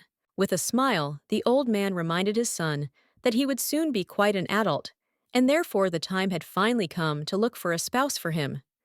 This was not only his parental duty, but also an important step for the future of the family. The handsome blond man suddenly began to take out a letter from his clothes, attracting the attention of everyone around him, as if he knew that every glance was directed at him, and now he had to open the contents. It was a letter from the crown prince, who was planning to visit them soon to discuss important matters. Everyone understood that the visit could be not only official, but also fateful for their family. It was quite possible that he would propose an engagement to the princess herself to their family, and this could be a great opportunity to strengthen political ties. But as always, there were still many unknown intrigues hidden behind it. The boy looked down indifferently, saying that he didn't care about his wife or the royal person. However, without hiding a slight doubt, he noted that the princess could be a good candidate if fate so wished. The little girl had shown interest in him since childhood, when they were still children, sitting under a large tree and talking about what seemed important at that moment, not knowing that their future destinies would be connected as they grew older and time passed. She was cheerful and sweet, always a happy and energetic blonde, with bright red eyes that seemed to sparkle with every move she made. Her presence lit up any room, making everyone around her feel better. However, even more attractive was Liarte, his younger sister, who always remained quiet and modest, not attracting unnecessary attention to herself. But something changed in her behavior as she grew older, and this could not help but alarm him. Now, as if something had grown cold in her soul, Liarte became distant, and more often, she did not follow her brother blindly as she had before. Something hidden and complex now pulled her aside, forcing her to remain in the deep shadows. With his hands folded on the table, the man wondered when it would be best to invite the crown prince to their home, to arrange a meeting that could change their destinies and add clarity to all those questions that hung in the air. The father of the family decided to invite the ruler to an important event that would be dedicated to the Birch aristocrat, hoping that it would be a good opportunity to strengthen the ties and high-level communication that was so necessary for their family reputation. With a smile, the man said that a grand banquet would be held at night, where all the best guests would gather, and during the day there would be a hunting competition, which would be an excellent opportunity for conversation and for demonstrating the strength and skills of the participants. The man's hand rested on the blue bed, his body lay tense in anticipation, and time continued to pass. Now that many days had passed, the damned boy only had to remove the last two seals, which meant that he was already on the way to his long-awaited release. Liarte, feeling the moment was close, gently leaned her forehead against the guy's head. Her hands, as if in a dance with the water element, used the power of water, and splashes formed around them, which like invisible blades wrapped around them, filling the space with cold magic. Tiredly closing her eyes, she could not hide her inner exhaustion, admitting to herself that this time the magic was difficult, and its effect did not give the desired effect as easily as before, absorbing more and more strength, squeezing out the last drops of energy. Mikhail, noticing the fatigue on her face, reassured her with gentle words, saying that everything was fine, that there was no need to rush and overexert herself, because the most important thing was her health, and she had to give herself time to recuperate. A few days ago, the master confessed to his knight that he could now only discern blurry shapes and indistinct outlines of objects, as if the world around him had become darkened, leaving him in a state of constant uncertainty and confusion. The guard continued to be agitated, as it was extremely difficult to spot assassins hiding among the crowd at a hunting competition, and his anxiety only grew stronger with each passing moment, as if he felt that danger was near. The scarlet-eyed nobleman's eyes were filled with rage, and he was deeply angry at the heir to the throne who dared to organize such an event in honor of a blind man, as if it was just an entertainment for the nobles, without realizing the seriousness of the situation. The nobleman's hand clenched into a fist on the bed, and the tension grew stronger with each passing moment, as if the weight of the entire unknown situation he had found himself embroiled in was lying on him, and he could not shake off this feeling of hopelessness. Closing his eyes and squeezing them shut, the young man couldn't help but wonder if the curse that had tormented his soul for so long had really been lifted, leaving him with the feeling that it was still with him like a shadow that never left him. In the distance, a blurry figure of a girl appeared before him, and although her image remained unclear, he could only discern dark hair and a slender figure, as if the outlines of her silhouette had barely had time to form in his mind, causing a feeling of uncertainty. Slowly but surely, the lady's figure became more and more distinct, and soon her voice, quiet and gentle, called his name, breaking the silence like a gentle touch to his hearing, as if something important was calling him back to reality. And then finally, this beautiful woman, with hair as black as night and eyes like water that glowed with a mysterious light, appeared before his eyes, and she asked him with concern if everything was okay, as if she was worried about his condition. The man turned away, slightly embarrassed, unable to hide his confusion, when this beautiful girl appeared before him, whose concern for him seemed to raise more questions than answers, but he could not help but appreciate her attention. The lady, with obvious bewilderment on her face, tilted her head, trying to understand the reason for such a strange reaction from her interlocutor, because her care and attention, it seemed, should not have caused such confusion on his part. Covering his flushed face with his hand, Mikhail muttered that he was completely fine, but his words didn't sound as confident as he would have liked, which made the situation even more awkward for him. Then, with a slight sigh of relief, he added that he was glad that the first person he saw after the curse was lifted was Liarte, as if it was destined, and he couldn't help but feel grateful for her help in such a difficult moment. Taking the lady's hand in his man's, he warmly thanked her for everything she had done, feeling that this gesture could not express the full depth of his gratitude, but was as sincere as possible. Mikhail, with a slight reproachful look, kissed the aristocrat's palm, promising that the Birch family would never forget her generous act and would remember her help at this moment as a sign of great honor and dignity. Then, feeling that more needed to be said, he added that, although he still had one more curse mark on him, he believed that, with Liardi's help, they could overcome this last obstacle, looking confidently into her eyes. Mikhail was determined to keep his promise, which he made at their first meeting, and was ready to fulfill any wish of the lady without hesitation, as he always put her interests first, considering it his duty. Liarte stood there in indecision, not knowing how to answer the question, and thought trying to comprehend what exactly she really wanted, because her thoughts were consumed by doubts and worries that did not allow her to find the right answer. The aristocrat did not want to repeat the mistakes of the past and doubted whether Mikhail would provide real help, whether his intervention could be truly useful in the current situation, which remained a big mystery to her. Suddenly, she made up her mind and, sighing heavily, confessed to the nobleman that her real name was completely different because deep down she considered herself a disgrace to her family, despite all her efforts to hide this fact from those around her. Her home became a real prison for her, where every day was filled with ridicule and bullying and laughter at her lack of magical abilities only aggravated her suffering and oppressed her soul, creating a feeling of alienation. The lady was often left alone, spending long hours alone on her knees, consumed with crying and locked in her inner world, where her soul was tormented by pains that she could not express in words. Now, having gathered all her determination, she confidently and firmly declared her only desire to forever break all ties with her native family, which she considered the source of her troubles and suffering. The handsome man was stunned by such a frank request, and for some time could not find words, as if struck by the depth of her intentions, which made him think about her inner world and the reasons for such a decision. After a pause, the young man, smiling slightly, said in a sincere tone that Liarte was indeed a beautiful name, and this simple phrase, filled with respect and sympathy, touched her heart.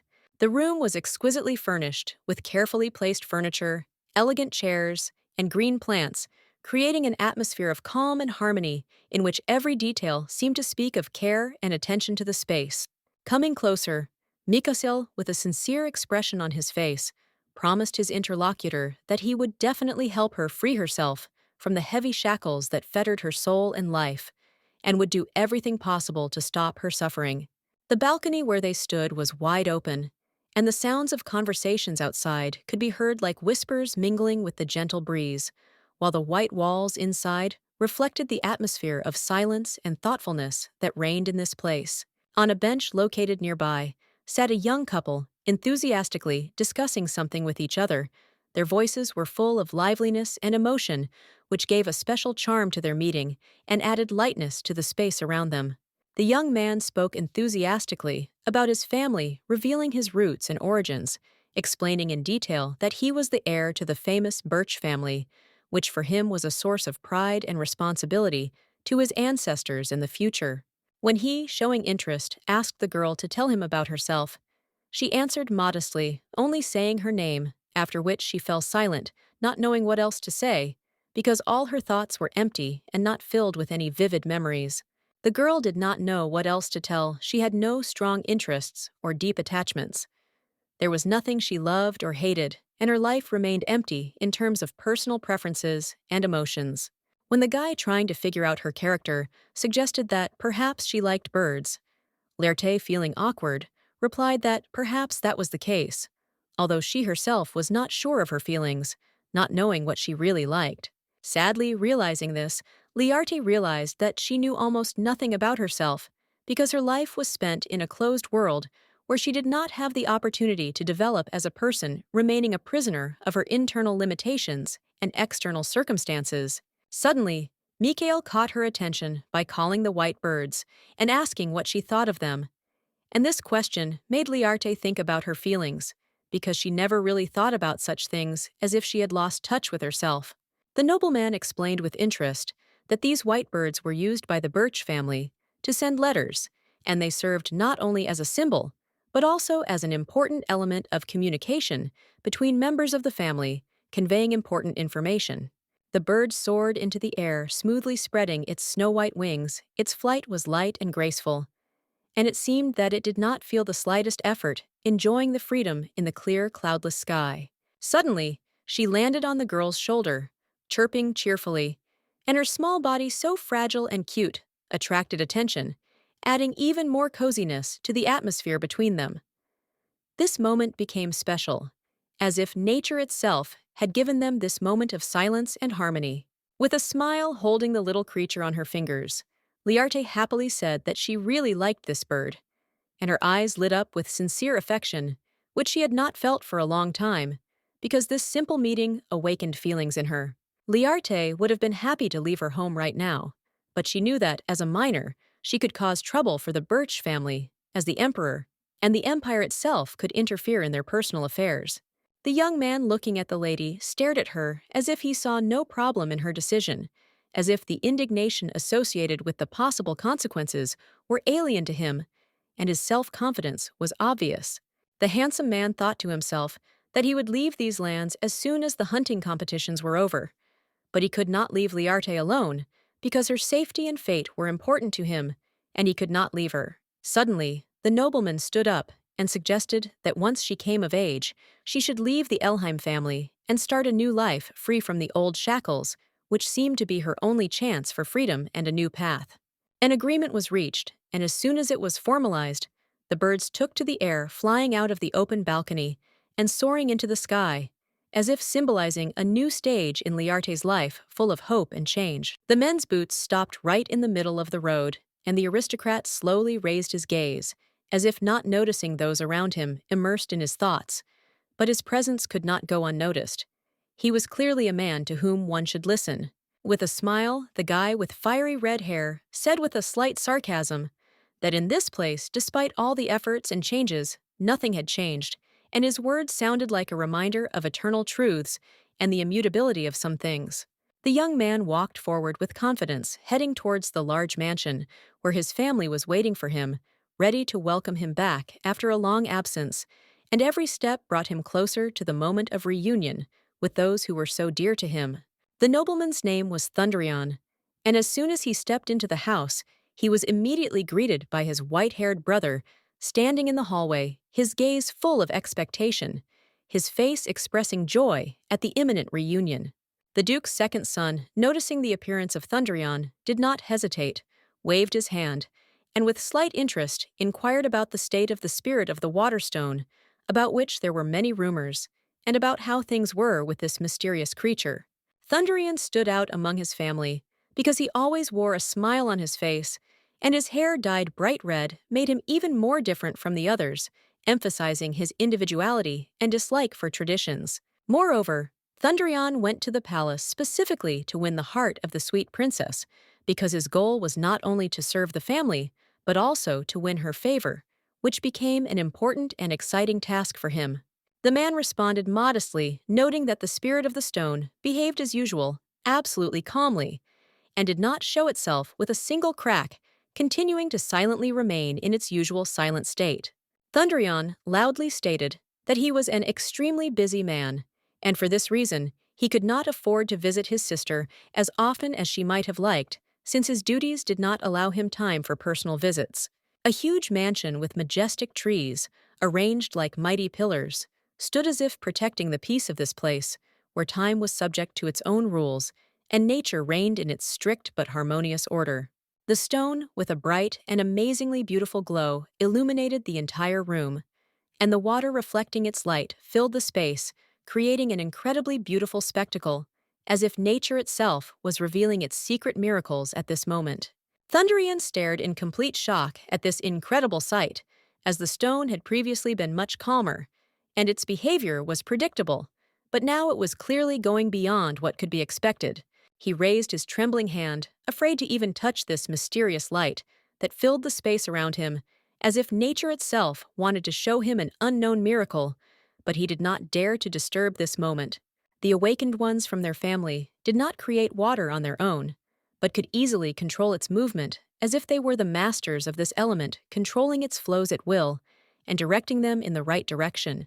The magic of the stone became more and more powerful, Its light grew stronger, and bright splashes of water emanated from it as if the stone itself was trying to release its hidden power, which now overflowed the space around it. Brother Thundrian, slightly squinting his eyes from the bright light, screamed in surprise, not understanding what was happening to this mysterious crystal, which seemed to be on the verge of transforming into something completely new and unpredictable. The fog was everywhere, and there in the distance, in the shining light, the silhouette of a man appeared as if the very air around had taken shape, and from it a figure had emerged, whose presence disturbed the calm of this strange and mystical moment. It was a young man whose hair seemed to have been pulled out of the water itself, light and transparent like the waves that carried him through space, without disturbing the harmony of this world in which he found himself. An incredibly beautiful boy, his eyes sparkling with a living light, looked around the strangers in the room with curiosity. He himself was a spirit of water, whose presence felt like something natural, and at the same time mystical, like the magic of the elements themselves. Raising his hand in the air, the young man nevertheless looked somewhat older than his years, as if he had the power of antiquity hidden within him, as he asked where the awakened man who had caused him to appear in this place was. Elheim, shocked by what was happening, froze in surprise, not understanding what kind of strange creature had appeared in their house, and what it had in common with those forces that had previously seemed to him only myths. Meanwhile, Thundrian stood nearby, trembling with fear, because such strength and power as this youth could not belong to an ordinary person. The man felt that something much greater and more dangerous than he could imagine stood before him. This boy, the spirit of water, seemed at once a monster and a deity surrounded by the water element, as if nature itself had submitted to him, and he was its embodiment. So powerful and mysterious was his presence. A member of the Elheim family, unable to contain his emotions, loudly asked the stranger who he was and why he had appeared in this house, because everything that was happening seemed incredible and disturbing, like something that was beyond the ordinary. The water spirit frowned and replied that he had asked first, calling his interlocutor impudent, since his patience had run out, and he was not going to hide his irritation, believing that he should no longer be asked questions without respect. The young man screamed in horror as waves of water suddenly attacked them, quickly engulfing them and making them feel like the world around them was changing, as if the elements themselves had decided to intervene in their fate, leaving no chance for salvation. Like tentacles, the waves grabbed the boys, immobilizing them and holding them in their powerful grip. The spirit of water was clearly displeased. His actions were full of rage, as if he wanted to punish them for not understanding or disrespecting his power. The young man haughtily replied that he was the 10th weapon and the first assistant of famous people whose names have entered into legends, leaving a mark in history as powerful and unsurpassed masters of their arts, possessing unimaginable strength. Thundrian's eyes widened in shock, realizing that the people the boy had named were the original owners of the Power Stone, the ones who had once wielded this unique power and whose actions had determined the fate of entire worlds. With a smile, the youth mockingly confirmed the guesses of her companions, that he was the king of spirits, the embodiment of strength and power, whose power extended beyond the visible, allowing him to rule all the elements and those who obeyed them. The boy began to approach the guys with feigned carelessness, mocking them that for the descendants of such a strong family as theirs, they looked too weak, as if nature itself had not spared their legacy, leaving only shadows of their great ancestors. With a wave of his hand, the king of spirits released his captives, but his voice was insistent and full of malice when he asked where the man was, who had awakened him for his appearance in this world, seemed to him an unexpected and unpleasant disturbance of his peace. The men fell to the floor, trembling with fear. Their bodies were gripped by a terrible premonition, and they could not move, fearing what might follow, because every step they took could be their last in this terrible confrontation. Thundarian looked up in horror, realizing that if they remained silent, this boy might actually kill them, because to him they were nothing more than simple ants that he could easily destroy without a second thought. The white-haired boy shouted loudly to the spirit that the awakened man was in this very house, and his words were full of determination, as if he knew that in this way he could at least slightly change the course of events and save his companions. With this answer, the spirit was satisfied, his face softened a little, and with apparent calm, He ordered the successor of their family to be brought to this place in 3 days, as if his demands were simple and obvious, and there was not the slightest doubt about their fulfillment. The boys realized that the spirit had gone back to sleep in the stone, and that they had a dangerous task ahead of them: to bring their brother here the next day, right after the end of the hunting competition, because it was impossible not to fulfill the requirements. The crystal, protected by bright light, seemed to live its own life, radiating such power that it seemed as if its light was capable of tearing apart the space around it, filling all living things with incredible energy. When they brought the head of the family to the door of the house, they found that the door refused to open, as if nature itself had decided that their time had not yet come, and they had to face a new obstacle on the way to fulfilling their mission. The father, irritably calling his sons idiots, shouted that one of them should have stayed inside to watch what was happening, because all this was extremely suspicious, and they should have been prepared for any possible consequences. The old man, dissatisfied and not really trusting his sons, began to doubt their words, and at that time they told him that the King of Spirits had ordered them to bring the awakened one here in 3 days, and this was not just their choice, but an obligation that they could not ignore. However, the young man was sure that if Leonricius came here with them tomorrow, the door would definitely open, because his presence in this house was the key that could unlock all the barriers standing in their way. The head of the family, after thinking deeply, declared that if Leonricius decided to take Liarte with him to the hunting competition, then so be it, because in this family everyone had to follow their own path, even if it meant facing uncertain consequences. The day of the competition arrived. Tents were pitched in the forest, and people were excitedly discussing the upcoming events, each of them expecting victory. But deep down, they all knew that this would not be just a test of strength, but a test of loyalty and determination. Michael, with a red patch over his eye, walked forward, proudly stepping on the ground, and behind him followed his knight, his faithful companion, always ready to protect him from any dangers that might arise on the way to their victory. In the distance, in the dim light of dawn, Leonricius also stood, his figure confident and strong, and next to him was his sister. They were talking about something as if their whole life was connected to this moment when the fate of their family was being decided.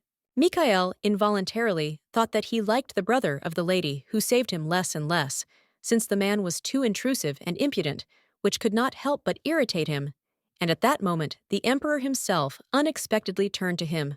The nobleman answered with restraint that the journey had gone smoothly, without incident or surprise, and he seemed even a little surprised that no difficulties had arisen along the way, despite all the fears. After that, he gratefully thanked the ruler for his concern, forcing a smile, although in his mind he could not get rid of the thought that only one last seal remained to be removed, and then the curse would be lifted, and he would gain freedom. Suddenly, Mikhail's attention was again drawn to his savior, who stood at a distance, her figure standing out from the surrounding people, as if she was destined to return his thoughts to her and her fate. She was quarreling furiously about something with her brother, who was answering her rudely, and the lady seemed deeply offended, her face expressing such pain as if she could not find words to answer his sharp reproaches. The way Leonricius squeezed her hand so tightly and roughly was absolutely unacceptable for a true gentleman who would never allow himself to behave in such a way, especially not letting her leave, as if indicating her powerlessness. Miko, like a sly fox, smiled faintly, realizing that he still had one unsolved problem, and he would not allow anyone, even the most high-born, to treat his Liarte as if she were an insignificant object for their game. The beauty sat sadly and alone in the forest, hugging her knees with her hands, her gaze directed somewhere into the distance, as if she was looking for answers to questions that she could not formulate, absorbed in her thoughts and experiences. Leonricius had been acting strange lately, inviting her to hunting competitions, and his behavior was unusual, as if there was a secret hidden in his words that he wanted to reveal, but could not find the right moment. The real question that was tormenting him was what game his sister would like him to get for her, since it was an important matter that she had to answer, but her silence only increased the tension between them. Receiving no answer, he could not restrain himself. His anger flared up, and grabbing her hand, he ordered her to finally decide for herself what she wanted, because his patience was at its limit, and he was not going to waste any more time on her silence and indecision. The noblewoman shyly asked the boy for the silver fox, but only on one condition, that he not kill it, because in her eyes there was a deeply hidden affection for this animal, and she could not allow it to suffer its fate in the hands of a hunter. The young man smiled confidently. A playful grin appeared on his face, and not doubting his abilities, he promised to get the animal for his sister, assuring her that it would be as easy as pie, despite the possible difficulties. And only after that did he finally let go of the girl, leaving traces of his fingers on her hand that felt like a reminder of his power and harshness.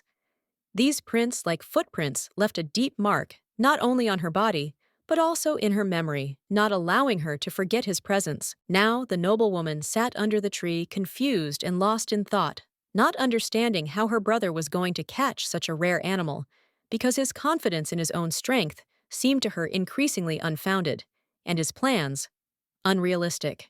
The woman's fingers squeezed the fabric of her clothes, and feeling the heaviness inside, she realized that now, after being reborn, the family ties that had previously brought her love and support now only irritated her, forcing her to see them as nothing but a hindrance. Liarte jumped and stood up when she suddenly heard someone calling her name from behind, and her heart stopped for a moment in surprise, and her feelings were filled with anxiety, as if she found herself in a familiar but forgotten world. The aristocrat quickly looked around, and her eyes widened in surprise, a mixture of shock and confusion in their depths, as if the reality in front of her had suddenly transformed and become impossible to understand. There behind her stood Mikhail, with a slight smile, and on his face there was no usual red ribbon that usually hid his eyes. Now they were open and expressed something important and hidden that she could not immediately understand. The young man looked truly stunning. His hair was elegantly styled to the side, and his eyes sparkled with a rich red hue full of hidden passion and confidence, like a knight ready to fight for his honor. Coming closer to his interlocutor, he quietly explained that he had come here because he was sure that this was the place Liarte would go to, and he could not allow her path to turn out to be different from what he had predicted in his heart. The lady, carefully tucking a strand of hair behind her ear, deftly dealt with the unruly strand that had come loose due to the wind, and her gesture was light and elegant, as if she always remained prepared for any unexpected events, like a true aristocrat. Sitting down next to his companion, the man pointed his finger at her injured hand. With a slight expression of sympathy in his voice, he said that it must have hurt a lot, and in his words there was a quiet concern for her condition. Liarte simply waved this off, saying with a slight grin that she had long since gotten used to her brother's rude treatment, and for her such little things had long become part of her normal life without causing any particular emotions. Resting his head in his hands, Mikhail firmly stated that he would not allow her to talk like that anymore, not wanting her to continue to get used to pain, since he was ready to protect her from anything that caused even the slightest discomfort. Shocked by such unexpected care, she asked in surprise why Birch had come here, not understanding what could have prompted him. In response, the man said with a smile that he simply missed her and wanted to be near her again despite the circumstances. Caught in the act, her mouth slightly open, the noblewoman's lips twitched slightly as she realized that Michael truly cared about her, and the thought touched her deeply, causing warmth in her heart and a slight smile. Liarte smiled sweetly and admitted that she was genuinely glad that Bircha had come here. The care and attention at that moment meant more to her than she could ever put into words, giving her the feeling of warmth and confidence that she so needed. The guy was embarrassed, feeling a little embarrassed by her reaction, and getting up from his seat, awkwardly said that it was time for him to leave, because he had other things to do and he couldn't stay. But before leaving, he still decided to ask his companion if she would come to the banquet that evening, because it was important for him to know if he would see her again at such an important event for both of them. Instantly, her memory flashed back to her brother's invitation, who had asked her with obvious indifference to go with him to the banquet after the competition. And despite his coldness, Liarte couldn't help but feel a little uneasy. Mikhail, pleased that he had received her consent proudly, and with a slight puff of his chest, declared that he would certainly invite her to dance at the ball, because it was important to him that she be the center of his attention. Squinting his eyes, he added that he would be happy to teach her to dance if she didn't know how, and then with a slight smile said goodbye. hinting that this was only the beginning of their communication and that they would meet again very soon. The forest road led through rocks and pines, surrounded by fog, as if nature itself slowed down its steps, giving time for reflection, absorbing thoughts, as if in this place the world became more mysterious and enigmatic. The man walked forward confidently, his steps sounding firm and heavy on the ground, surrounded by tall, dark trellises of trees, as if he were a part of this majestic forest, and the forest a part of him. It was Leon Ricius, dressed in magnificent hunting clothes. His face was sullen and serious.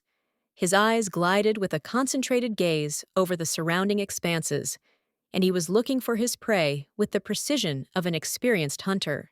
Noticing a lock of hair lying on the ground, he bent down to carefully pick it up, and there was something exquisitely attentive in this gesture, as if he were searching for traces in this silent forest to understand who had passed here before him. Grabbing a strand in his hand, he noticed that the hair was light and belonged to a blond man, and then lifting it slightly, his face filled with slight surprise, as if this was part of something much more important. His brothers were not immediately aware of his intentions when he stated that he was going to catch a rare silver fox, an animal that was known for its stealth and ability to avoid traps, which made them wonder about the seriousness of his goal. The father was shocked, but at the same time pleasantly surprised, to learn what a difficult and highly prized prey his son had chosen.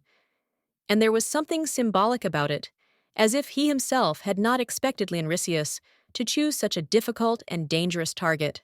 Leon Ricius persistently approached the head of the family, asking with confidence and determination if he knew anything about the silver animals that were extremely difficult to find and catch, and there was a slight insistence in his voice, as if he was willing to take a risk for this. With a smile that the silver foxes had been exterminated by their ancestors, and there was a slight sadness in his voice, as if this fact was not just history for him, but some kind of inevitable loss that left a mark on their kind. However, Leon Ricius, despite his words, was determined. He was determined to catch at least one silver fox that remained in their duchy and present it to his sister, hoping that this would restore her former kindness and faith in the world. Perhaps he thought his sweet sister would become her old self again, kind and bright, and would follow him as she once did, full of faith and serene love for her older brother, restoring the connection they had lost. Hearing the strange sound, Leon Ricius instantly turned around his ears, perked up, as if he sensed something approaching, and his hunter's instincts took over again, filling his mind with the readiness to act. The boy immediately headed in the direction from which the noise was coming. His steps were quiet and careful, as if he was trying not to disturb the silence of the forest, so as not to scare away the dangerous but beautiful creature hiding in the bushes. Through the branches and leaves, he noticed white ears, barely visible among the greenery and fluffy fur that swayed softly in the wind. His heart began to beat faster. It was a fox, rare and amazing as he expected. It was a small white fox with fluffy fur. Its movements were soft, graceful, and cautious, like those of a creature accustomed to hiding in the shadows, remaining invisible to the eyes of others, as if nature itself had given it the ability to blend in with the world around it. But suddenly, at that moment, the little star of the forest, as he called it to himself, screamed loudly in pain when she was almost waylaid. Her weak body shook with pain, and Leon Ricius realized that her fate hung by a thread, and his actions could affect everything. Leon Ricius shuddered in fear, realizing that the fox could have been almost killed, and his sister had instructed him to bring her back alive, and now everything depended on his actions to save her at the last moment and avoid tragedy. The fox cub lay unconscious on the ground, but Leon Ricius noticed that he was alive, just asleep from the intense stress, and this gave him hope that everything could still be fixed. Leon Ricius noticed that the fox had been caught by another hunter who had shot it, and at that moment his anger was uncontrollable. He quickly rose to his feet, ready to enter into conflict with the man who had disrupted his plans and invaded his territory. Irritated, and with a clear threat in his voice, he asked the hunter what he was doing here, how he dared to encroach on his prey, and in his eyes one could read the readiness to defend his goal, not allowing outside interference. The man standing in front of him was Mr. Birch, who, carefully picking up the fox in his arms, asked affectionately, and with a slight mockery what the problem was, as if everything that was happening was just an easy game for him. Mikhail, with a wicked smile on his lips, stated that he had more skill and savvy than Leonritius, adding that he was probably a better hunter than the one standing before him, and would have regretted his approach more than once. As he passed the aristocrat, the man continued with slight disdain, adding that next time Leonricius should be much more careful and think faster if he wanted to not only maintain his reputation, but also avoid unnecessary problems. Mikhail smiled with a hint of sarcasm as he explained that no one could accurately predict when something important would be taken away from him, and there was a subtle threat in his words, as if he was ready to meet any challenge. The nobleman clenched his fists in anger, unable to contain his indignation at being insulted so shamelessly and with obvious irony. His gaze became sharp as a blade piercing the atmosphere, ready to cut through the silence of this conflict as soon as he decided to act. At that moment, the sunset outside the mansion window was amazingly beautiful. Its fiery rays touched the earth, creating a feeling of calm and comfort, as if the whole world had frozen, giving time to think and consider further steps. The maiden sat on the bed, deep in thought, and the silence in the room seemed almost tangible, as if the very atmosphere around her was waiting for an answer ready to respond to her every word. There was a box next to her, a gift from her brother, but she never dared to open it, leaving it untouched as a symbol that something important and unknown was still waiting for its time. After the rebirth, the beauty's appearance and behavior changed so much that even those closest to her could not help but notice her new appearance. And now her relationships with others have become completely different, full of confidence and determination. Before she found herself in the past, the girl shed many tears. But this moment became a turning point for her, because it was then that she completely changed herself, deciding not to succumb to fate anymore, not wanting to find herself in the shadow of death again. Inside the box, neatly wrapped in cloth, was a new blue dress adorned with bright red gemstones and intricate embroidery, giving the impression that it was destined to change her life and appearance. Liarte looked at her reflection in the mirror, carefully assessing every detail as if trying to find the answer to a question she did not dare ask herself, and her gaze was full of anxiety and doubt. She didn't like herself at all. Her hair was unkempt, as if forgotten in the rush of morning chores, and her old dress, which had already lost its attractiveness and freshness, only emphasized her inner anxiety and dissatisfaction with herself. Looking at her reflection, Laerte saw herself as old in the shackles of a white dress, unfree, as if all her hopes were contained in this image that was not herself, but only a reflection of her former fears and limitations. Now she was ready to embrace her true identity, realizing that her destiny was in her own hands. Determined to change the future, she took charge of her life and no longer allowed the past to dictate her path. The white carriage, elegantly parked near the mansion, stood in anticipation of the coming evening, when the last rays of the sun painted the sky in soft golden hues, creating an atmosphere of mysterious anticipation.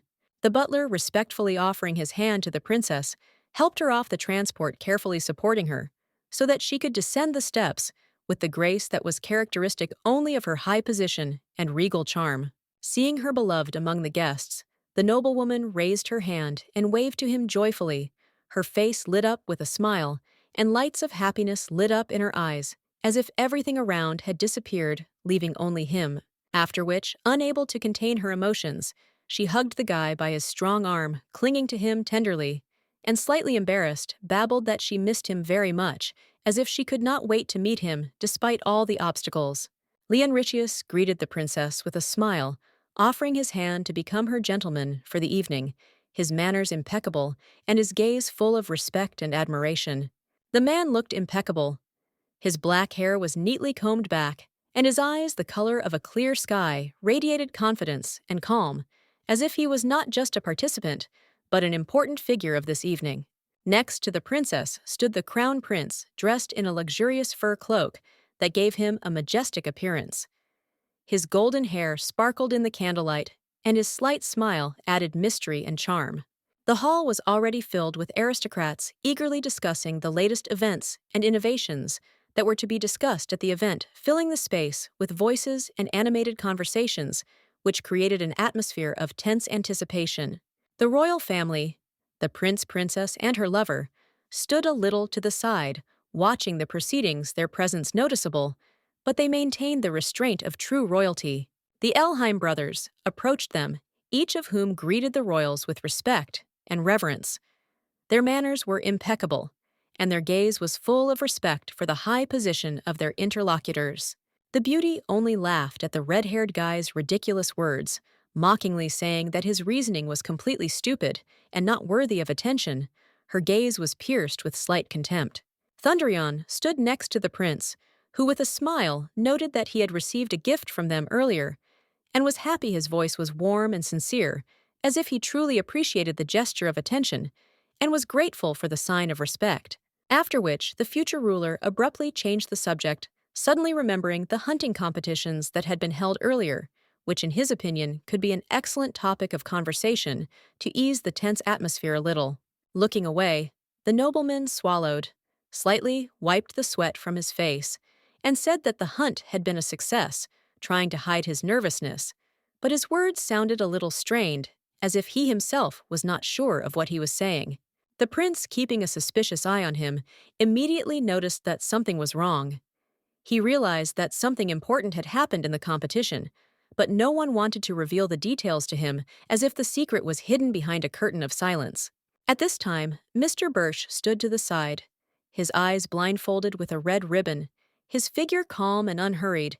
He seemed not to be taking part in the conversation at all, only leaning relaxedly against the column, as if hiding his thoughts and emotions behind this strange gesture. The man was as handsome as a wild rose.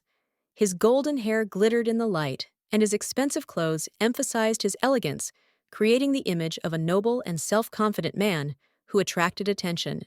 The future ruler smiled slyly, noticing that Mikhail had not lifted the curse. His words were full of mockery and malicious irony, as if there was a deep sting hidden in it, which he was pleased to inflict. Suddenly, the princess, unable to bear the silence, turned to her brother, asking what he was thinking about so hard. Her gaze was full of genuine concern, because her brother was always focused, but now something was clearly bothering him. After which, barely audibly, the beauty whispered in the prince's ear that for some reason Leonricius was upset about something today. Her words were full of sympathy, as if she was trying to understand what could have affected his mood so much. Elheim immediately darkened when he was asked about his sister, and his face instantly darkened with a dark aura hanging around him, as if his entire world had been consumed by hostility towards the one who dared to bring up the topic. Previously, the prince had not paid much attention to the duke's daughter. She always behaved quietly and unnoticeably, as if merging with the background of everyone present. But today, something in her presence clearly attracted his attention. Suddenly, the noblewoman clapped her hands, and with a playful glint in her eyes, drew her brother's attention to the man who had just entered the hall, as if she had decided that this moment should not be ignored by him. It was a maiden of incredible beauty. Her graceful foot in a black shoe stepped up the stairs with such grace that it seemed her movement was part of the evening itself, as if she were leading her invisible dance party. It was Liarte, and in her new dress, she looked like a flower, innocently lovely. Her night blue dress with red stones sparkled like darkness itself, but there was a special sparkle in her eyes, making her absolutely charming. Her face was refined with large eyes, like a reflection of the clear sky, and her black hair, long as silk, flowed smoothly over her shoulders, creating an impression of mysterious and elegant beauty, as if she were part of some magical world. The head of the family was in complete shock at how his daughter had changed. Her appearance in the hall struck him to the depths of his soul because he had never seen her like this. Confident, beautiful, and undoubtedly attractive. Liarte, who politely apologized for her behavior, attracted the attention of her brothers, who, observing her, immediately noticed how much she resembled her mother, as if the same beauty and grace had been transmitted to the daughter despite the passing years. The princess was delighted with the arrival of the aristocrat. She was completely delighted with how much the maiden had changed. Her transformation was unexpected, and it gave the impression that the girl had gone through real magic. The ladies' brothers were also surprised seeing their sister like this for the first time. Beautiful and graceful, they could not hide their amazement, because the sweet Liarte became a real beauty whose presence filled the hall with a special, incredible light. The aristocrat's behavior was impeccable. Every step she took was full of sophistication and confidence. She moved with such grace that it seemed as if her presence in this room gave everything that was happening a special significance and grandeur. Previously, the girl always wanted to become part of her family, wanting to be accepted and loved, but she was often considered a black sheep. She reached out to her twin brother, but he felt only disgust towards her, ignoring her feelings and needs. In the past, the boy had always rudely ordered his sister not to follow him, not allowing her to be near him, as if her presence was some kind of burden for him, and her attempts to find a place in his world were always met with his cold cruelty. Now Liarte was an adult, and her gaze, full of cold judgment, slid impartially over the members of the family, radiating a terrifying indifference, as if she no longer belonged to this world, but only observed people with absolute detachment. Leonritius, feeling her gaze, clenched his teeth in irritation. It was unpleasant for him to realize that his sister, once so innocent and reaching out to him, now stood before him like a stranger, cold and inaccessible, like an ice monument. The brother was about to ask his sister to dance, but was rudely interrupted by another man who did not allow the handsome man to continue his intention, breaking the moment with such an unceremonious intervention. Mikhail Bersha reacted faster, wasting no time, and with a confident smile invited the beauty to dance, determined to capture her attention, not allowing anyone to become an obstacle to his plan. The guy smiled slyly. His gaze was full of confidence and determination, as if he was already ready to kidnap this beautiful lady from the family, leaving her among all these aristocrats without much regret. Anger and rage, like poisonous arrows, pierced the heart of the duke's son, causing his gaze to become sharp and full of irritation as he watched Birch with obvious disdain, feeling his patience rapidly dwindling. Liarte, in complete shock, stared at the hand extended to her, hesitating and not daring to take it, as if her indecision and fear of this step were fighting with the desire to continue this dance, filled with many unclear emotions.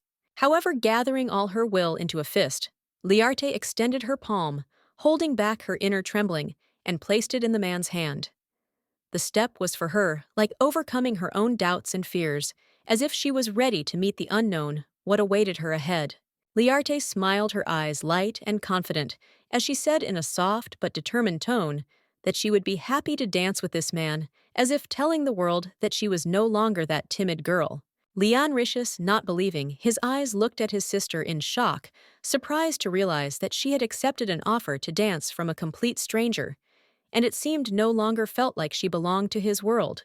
Now he was like a boy standing there in confusion, watching his sister walk away from him, leaving him behind, not following him, as she always did before, and with every step moving further and further away. Music was playing throughout the room, its gentle sounds echoing smoothly, with the golden towel, and the large chandelier hanging from the ceiling reflected the light, creating a sense of magic, as if everything in this moment was unpredictable and alien to everyone. A young couple, completely absorbed in the music, danced among others.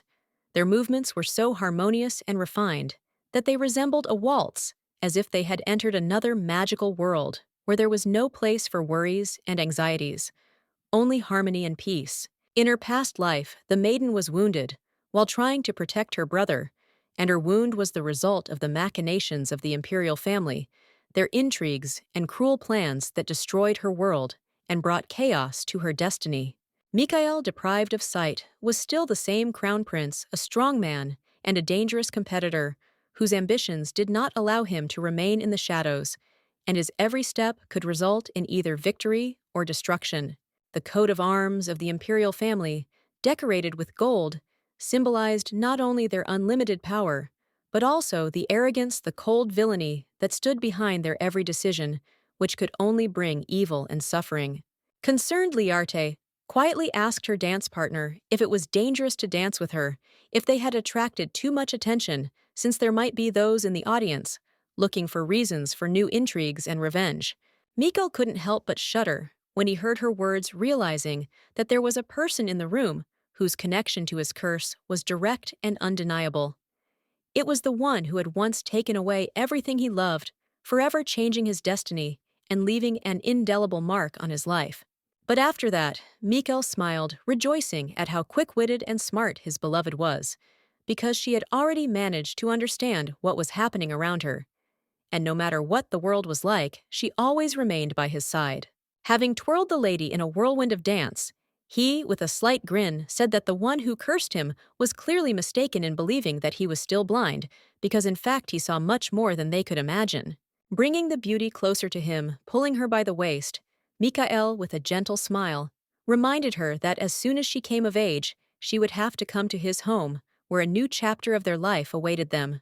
The young man continued to smile, inviting the lady to go with him, as if it were the most natural step, and his words were filled not only with an offer, but also with confidence that she would accept his offer without hesitation. Leanne Ricious watched his sister's every move with tension as she danced in the arms of that vile Bircha, his eyes never leaving their couple, feeling his anxiety growing and the fire of anger and jealousy flaring in his chest. His manly hand was clenched into a fist so tightly that his knuckles were white. Every nerve in his body was taut as a string, giving him no rest from the rage that overwhelmed him. He could not just calmly watch this. In his mind, Leon Ricius was going over a plan to forever bind his sister Liarte to the duchy and their family, never giving her a chance to escape and leave. He was willing to do anything to ensure that she would stay close, never leaving their world. The nobles in the hall danced with ease, creating an atmosphere of fun and carefreeness. Their movements were smooth and graceful, as if the whole world around was immersed in this evening, not knowing any worries or anxieties. One of the ladies, stepping on a red shoe with a bow, stopped tiredly. Her legs ached from the long dance, but she still kept a smile on her face, feeling how the tension in her body gradually went away. The princess, slightly tired from dancing, suggested to her partner to take a break and take a walk silently, adding that she needed to rest a little, and also that this was the moment when she could talk without unnecessary noise and fuss around. Meanwhile, the Duke and the Crown Prince were quietly talking about a possible engagement between the young couple, exchanging glances full of expectation and hope, discussing the importance of this connection for the future of their family and lineage. A glass of red wine filled to the brim swayed gently in her hands, and the scarlet drink shimmered in the candlelight like a harbinger of coming changes, filled with difficult decisions and important choices. The heir to the throne, with clear confidence, proposed not to delay and immediately send the engagement documents, believing that not a minute should be lost in order to consolidate the future relationship and ensure the union. The Duke was about to agree to the heir's proposal, but their conversation was interrupted by the confident voice of Leonritius, who decisively said the word no, making it clear that he had his own opinion on this matter. The men stopped stunned and turned to the young nobleman, waiting for an explanation, because his answer was unexpected, considering how important this moment was for all their families. Leonritius, with a fixed expression on his face, asked to first hear his opinion before making a decision about the wedding, emphasizing that he had the right to a voice, and that his position needed to be understood before making a final decision. The boy quietly muttered that he planned to marry the princess only when he came of age, and only when he was confident in his strength and determination, and not earlier as suggested. The prince agreed that the duke's son was indeed incredibly intelligent and wise, capable of making decisions that were not only reasonable, but also thought out many steps ahead, which made him a worthy partner for the royal family. The princess, without hiding her smile, admitted that if Leonritius had made such a decision for her sake, she was deeply grateful and touched by his willingness to protect her interests, even against the will of her elders. However, Leonritius himself wanted only one thing: to become a duke as soon as possible, in order to have power, not giving Liarte the opportunity to escape imprisoning her within the walls of his house, like in a cage, so as not to give her a choice. The huge house had many corridors, a bright light space, but no trace of the bright sun, which could not penetrate inside, because of the high walls creating the illusion of a strange world hidden from external reality. A maiden in a long black dress stood in a dark room, where a piano stood covered in dust and paintings covered with cloth, gave the room a sad, abandoned atmosphere, as if everything had been forgotten and left in time. This was the place where the Duke raised his children, strictly monitoring their behavior. His hand knew no mercy, and he often resorted to methods that seemed to him the only correct ones, even if they left pain in hearts. Little Layarte then sobbed, holding back tears after receiving a painful blow to the cheek from a parent who, despite his love, often showed his rudeness and uncompromisingness in his upbringing. The maiden's quarrel was suddenly interrupted by her father, who burst into the room radiating malice and cruelly accused her, declaring that he had seen her dancing with Mr. Birch, which he considered absolutely inadmissible and unprincipled. The noblewoman, without showing the slightest emotion, calmly turned to her parent and quietly asked him what he actually expected to hear in response, as if she herself could not understand why his reaction was so sharp. The aristocrat looked at her father with determination and pride, not hiding her confidence, and asked why she could not dance with Bercha, since her hair was fluttering in the wind, and she herself was the personification of beauty and grace worthy of such company. The girl was no longer the naive child who had once been afraid of her strict and cruel father, and now stood before him full of determination and self-confidence, ready to accept the consequences of her actions. The man gritted his teeth in rage as he looked at his daughter, realizing that this was another clever trick on her part, another test of his patience, and the power she was willing to put on the line for the sake of her freedom. Pointing his finger awkwardly and angrily at his daughter, the Duke angrily shouted that she was behaving like a capricious teenager, clearly trying to get his attention with such cheap manipulations. The noblewoman was dumbfounded. Her blood ran cold when she heard her father's words, which pierced her heart, because he loudly declared that he never considered her his daughter, and that she was never part of their family. Gathering her last strength, Liarte frowned. Her gaze became sharp and determined, and unexpectedly for herself, she replied that in fact she had never considered the Duke her father either, no matter how much he tried to convince her otherwise. The man recoiled in shock, as if he had been struck not believing his ears, since from such a fragile, quiet girl he did not expect such a sharp and irreconcilable answer, which cast doubt on their entire past relationship. Liarte always tried to attract the attention of her family, trying to become a part of it. But instead of being understood, she only encountered alienation and coldness, which left deep wounds in her heart. As a little girl, she often cried alone, not understanding why her efforts went unnoticed, why her feelings and desires, so sincere and strong, drowned in emptiness, as if she simply did not exist. The man's stern voice cut through the silence as he asked with obvious doubt if his daughter realized what her words meant, that she no longer wanted to be part of their family, as if her decision was something frightening and irreversible. Liarte, placing her hands on the keys of the old piano, as if to emphasize this determination, replied that she no longer wished to bear the name Elheim, since the family that had rejected her could not be her home. With pride, but also with resentment in her voice, she declared that she was no longer going to obey other people's rules and stay away from Mr. Birch, especially when she could choose her own destiny. The father was stunned by his daughter's insolent behavior. His face was covered with anger, and her words sounded to him like outright impudence, capable of destroying all his ideas about family and duty. Previously, this room was where all her loved ones gathered, and it was here that she often sat down at the piano to play, immersing everyone in the world of music, which was an important part of her life and brought her comfort. The father was never able to come to terms with the tragic loss of his wife. He often blamed his only daughter for her death, who reminded him of his deceased beloved, and this caused him the deepest pain. The lady was deprived of the gifts of magic and did not possess special powers, so she became an unwitting victim of circumstances, and her life turned into an endless struggle with fate and the injustice of the world around her. The lady's health rapidly deteriorated, especially after she gave birth to several children. Her fragile body could not withstand the burden of motherhood, and this only aggravated her suffering, adding new torments to an already difficult existence. And so, when the lady gave birth to Liarte and her brother, her health finally began to decline, and she withered away like a withered flower, quietly dying in her bed, leaving behind only a shadow of her former life. With hatred in her voice, Liarte said that her father was a pathetic man because he blamed the child for the death of his mother, and unable to contain her emotions, she walked past him, not allowing herself to be weak in his presence anymore. She slammed the door shut with a loud bang, and only the nobleman remained in the room alone, with his own thoughts. which tormented him like the edge of a knife, while everything around him sank into silence. The aristocrat stood at the piano that his wife had once played, looking thoughtfully at the keys, as if trying to find answers to the questions that tormented his soul, absorbed in memories of happy days.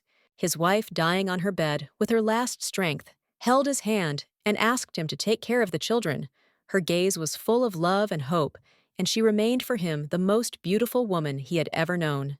The Duke struck the piano loudly and furiously, his anger spilling out in one powerful gust, as if the sound could somehow ease the pain in his heart and calm the anxiety boiling within. The nobleman did not want to admit the bitter truth, and trying to calm his conscience, tried to convince himself that all the blame lay with Liarte, because she was born unawakened, and it was her existence that caused the death of her good mother. He did not believe that Liarte would ever awaken his power and be able to free the spirit of water. This thought seemed impossible to him, as if nature itself rejected such a possibility, leaving only a fog of uncertainty. Night fell upon the estate, swallowing the corridors and towers in a dark embrace. Darkness hid everything around, and only the weak light of the moon, breaking through the windows, illuminated the empty walls, creating a feeling of complete silent loneliness. Liarte finally removed the final seal from Birch, completely freeing him from the dark curse that had held him captive for so many years. This allowed him to feel the freedom he had longed for, filling his heart with hope and relief, which changed his life forever. The man, thanking her for her help, noticed that the maiden was not in her right mood that day, as if something was bothering the aristocrat greatly, and the sweet noblewoman was apparently upset by something that did not give her inner peace. With her head down, the lady quietly shared that, during the day, she went into the disciplinary room where she accidentally met her father, and this meeting turned out to be extremely unpleasant, leaving a heavy feeling in her soul. There were no visible marks of beatings on her body, and the nobleman, upon learning this, felt a sense of relief in his soul, as if the burden he had carried for so long had finally become lighter, and he did not have to worry about her safety. The young man offered his companion to lean on him. If she was tired, he was ready to become her support and encouragement, promising to be there so that the girl would not feel so lonely and exhausted at this moment. The lady ignored his offer. Her face remained impassive and indifferent, as if she had no interest or desire to turn to him for help. She chose to keep her feelings hidden, not revealing a single emotion to him. But suddenly, completely unexpectedly for him, she pressed herself against his chest, embracing him with such sincere tenderness that this caused Mr. Birch the strongest surprise, and the man's heart sank from the unexpectedness of her bold and unexpected act. Mikhail blushed with embarrassment. His cheeks were burning, and his eyes were filled with shock and bewilderment. He did not know how to react to this unexpected closeness. His inner world exploded with mixed emotions. The noblewoman, having calmed down a little, said that she had recently met with her father, and that they had had a heated argument during which she had decisively declared that she no longer wanted to be part of her family because she was striving for freedom from their influence. Clutching his men's shirt in her hands, she wondered if she had done the right thing and looked at the guy with slight anxiety, not knowing how he would perceive her words and actions, worrying that she could make some kind of stupid mistake. Birch was in no hurry to answer, well aware that this was the first time the lady had opened her soul to him, openly expressing her thoughts and feelings. He did not want to rush this moment, preferring to listen to her every word with respect and attention. Without thinking twice, he hugged his beloved tighter, assuring her that she had done the right thing, and that she should not have clung to people who did not appreciate her, because her happiness should be more important than other people's opinions. The lady froze in confusion at the nobleman's question. She did not understand what exactly he wanted to know, what terrible thing her Elheim family had done to her, and why he decided to bring it up now when she was so vulnerable. The man held her hand tightly, as if trying to convey all his support and confidence, letting her know that it didn't matter what happened in the past. What mattered was that they could be together and support each other. The girl began to remember the most difficult moments of her life with her family, how they hurt her, and each of these memories left an indelible mark on her heart, like an icy blow that is difficult to forget. When she was still a child, she once lost consciousness, and upon waking up, found herself at a mountain house completely alone. There was no one around, she was left alone, with the cold and emptiness which seemed unbearable and endless. The little girl, all red from the cold and the snow that was falling inexorably, was forced to live alone in a small house where she was given food, but no one came. No one was interested in her fate, and loneliness became her only friend. Liarte explained that they probably didn't want to kill her then, but simply tried to hide the shame of their family from prying eyes, which is why the noblewoman found herself in such terrible isolation, forgotten and abandoned, like unwanted cargo. Face became serious, and cruel anger at his beloved's family reflected in his gaze, and his eyebrows furrowed, betrayed his deep sympathy and desire to protect her, despite all the pain she had gone through. With cold indifference, Liarte confessed that she would once have preferred to remain in that secluded mountain house in the snowy expanses than to return to her family, who had never given her love and left her feeling unwanted and rejected like an alien. With pain in her voice, she added that she was often punished without reason, both morally and physically, and every day brought new trials, turning her life into a continuous struggle for recognition and love that did not exist. The man listened attentively, feeling his heart squeeze with pain for her suffering, realizing that before Liarte really dreamed of becoming a part of their family, striving to deserve their love and attention, but her efforts were in vain. But now Liarte no longer cared about her father and brothers. She did not want to see them, did not want to return to that atmosphere where she was not appreciated and loved, where her feelings did not matter. Mikhail could not stand it, and feeling how his heart responded to her pain, suddenly hugged the aristocrat tightly, trying to give her at least a little comfort and peace at this moment when her soul was full of fear and uncertainty. Sincerely, with deep determination in his voice, Mikhail promised that he would free his beloved from the influence of her family, give her a chance for real freedom, where she would be happy without fear and pain. He held her tenderly in his arms in the dark corridor, his hands gently but firmly squeezing her shoulders, as if trying to convey to her all his strength and confidence, so that she would finally feel the support she had dreamed of and sought for so long. Liarte closed her eyes, surrendering completely to the trust of the man, feeling how his closeness gave her the long-awaited peace and protection, as if she had found shelter in his arms, where she could finally be herself without fear and doubt. With a slight blush on her cheeks, she thanked the guy for his support, the feminine voice sounding warm and sincere, filling the air with the gratitude she felt for his attention care and the tenderness he gave her. Suddenly pulling away from him, the lady looked at the man, and he, sensing her change in mood, asked what she would like to do after they ran away together and started a new life. Liarte happily said that she had long dreamed of seeing the sea, feeling its breath, and seeing the endless horizons that she often thought about in moments of loneliness. Mikhail confidently promised that he would definitely open up to her the breathtaking landscapes and wonderful views that she so deserved, so that her dreams of true happiness would become reality, and she could finally feel the fullness of happiness that she had dreamed of for so long. Meanwhile, the men of Elheim stopped at the locked door behind which the spirit of water hid. They looked at each other, preparing to enter, unaware that behind this door were not only answers, but also unknown dangers that could change everything. One of them grabbed the door handle, and the boys immediately realized that the door was open, as if someone already knew of their approach. Such a sense of wariness filled the air, as if they were being expected, prepared to meet something unknown. Meanwhile, they moved forward step by step, passing through a dark, almost living corridor in which there was no sound, no light, only a foggy atmosphere, as if the place itself guarded its ancient secrets and inhabitants. The Duke froze in place, his gaze stopping on the boy who was slowly swimming in the clear water, representing not just a living creature, but a mysterious spirit once imprisoned in a crystal, but now awakened, waiting for its new owner.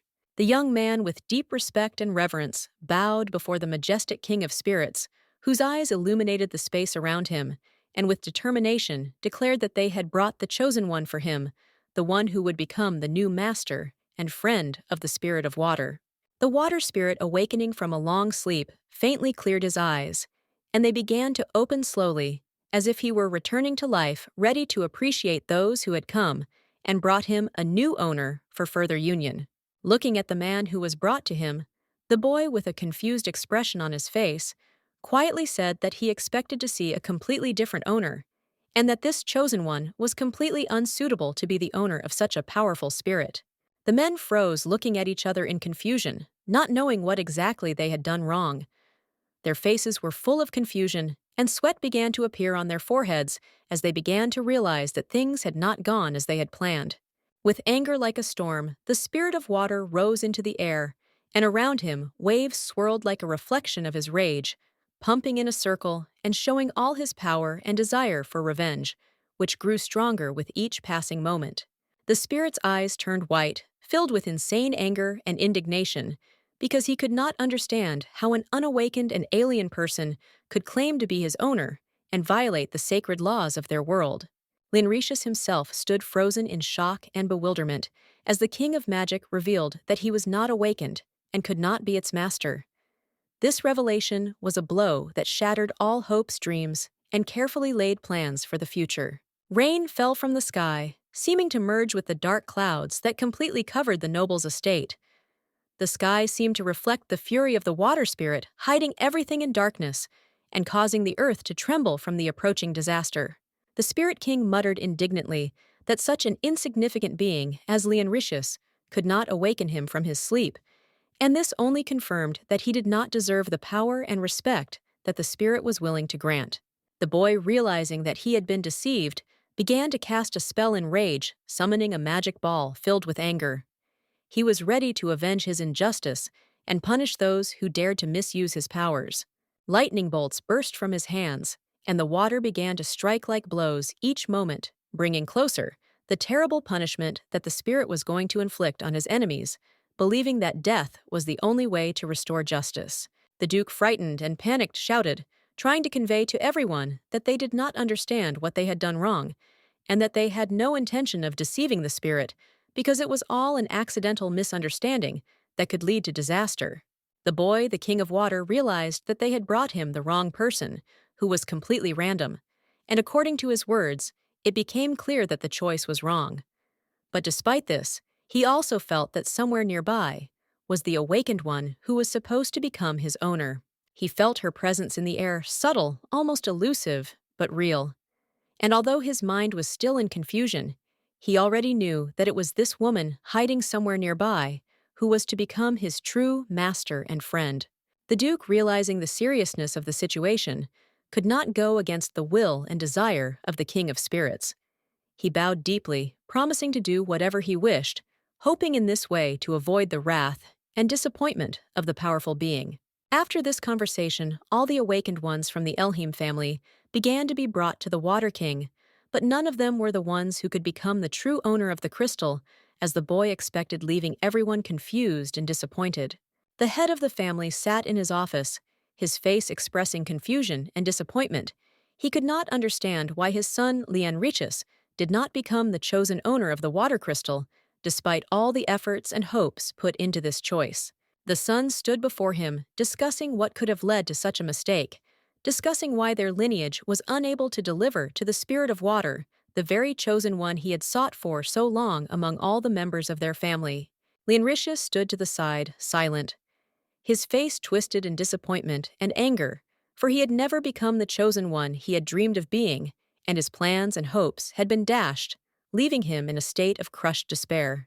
His brother tried to calm the boy down, assuring him that despite everything, he would still become the Duke of their family, even if he was not awakened, and that this failure did not determine his future destiny and his role in their family.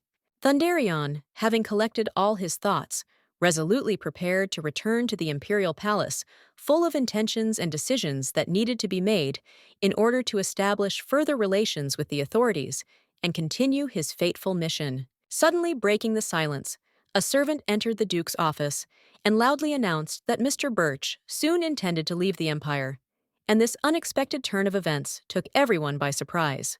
Leonricius listened to this statement in silence, standing to the side, absorbed in his own thoughts, trying to comprehend what was happening. Questions that had no simple answers were spinning in his head, and his feelings were filled with doubts and worries. The knight devoted to his master accompanied him to the carriage, which was standing on the street, and as soon as they approached, the sun was already low, painting the sky in the warm shades of sunset, which only enhanced the atmosphere of inevitability and farewell. The agitated guard, noticing the unusual haste, anxiously asked the gentleman if it was too early for them to leave this place, since they still had time, and perhaps it was worth waiting a little longer before making final decisions. Holding the white fox in his hands, Mikhail confidently stated that since the curse had been lifted, they no longer had a reason to remain here. He noted that they should now return home and begin preparing for the upcoming events that required their attention and action. When asked what they were preparing for, Birch briefly replied that they were awaiting the arrival of the lovely Liarte, who was to play an important role in their further plans and perhaps be the key to their future success. Suddenly, as if from nowhere, Leon Ricius appeared, who had come to personally see off a nobleman he knew. His face was devoid of emotion, and there was not the slightest sign of friendship between them, and their gazes met, and everything around seemed cold and tense. Mikhail, despite the coldness of the moment, smiled and said that it was a great honor for him that Elheim himself had come to see him off to the carriage, fully aware of the significance of this gesture. Stroking the fox, who had settled comfortably in his arms, the nobleman added mockingly that thanks to the Duke's family, he had never been bored a day slightly, implying that his life with them was full of surprises and thrills that did not leave him indifferent. Irritated without hiding his feelings, Leon Ricius asked sharply if Bircha had taken the animal with him, not understanding why he could not keep his oddities to himself. His voice sounded firm, as if there was hostility hidden in it. Mikhail proudly replied that he always takes everything that belongs to him, including this animal, and his words sounded with a double meaning, as a hint that he takes not only things, but also something more, reserving his right of ownership. Having sat down in the carriage, the boy, already ready for the further journey, said goodbye to the Duke's son, hoping that their paths would cross again, and that they would be able to meet again in the future, despite all the difficulties that life brought. Lion Ricius, unable to bear it, looked away, and rudely replied that he did not want to meet Mr. Birch anymore, as did his sister, while his words sounded cold and his voice showed hostility that could no longer be hidden.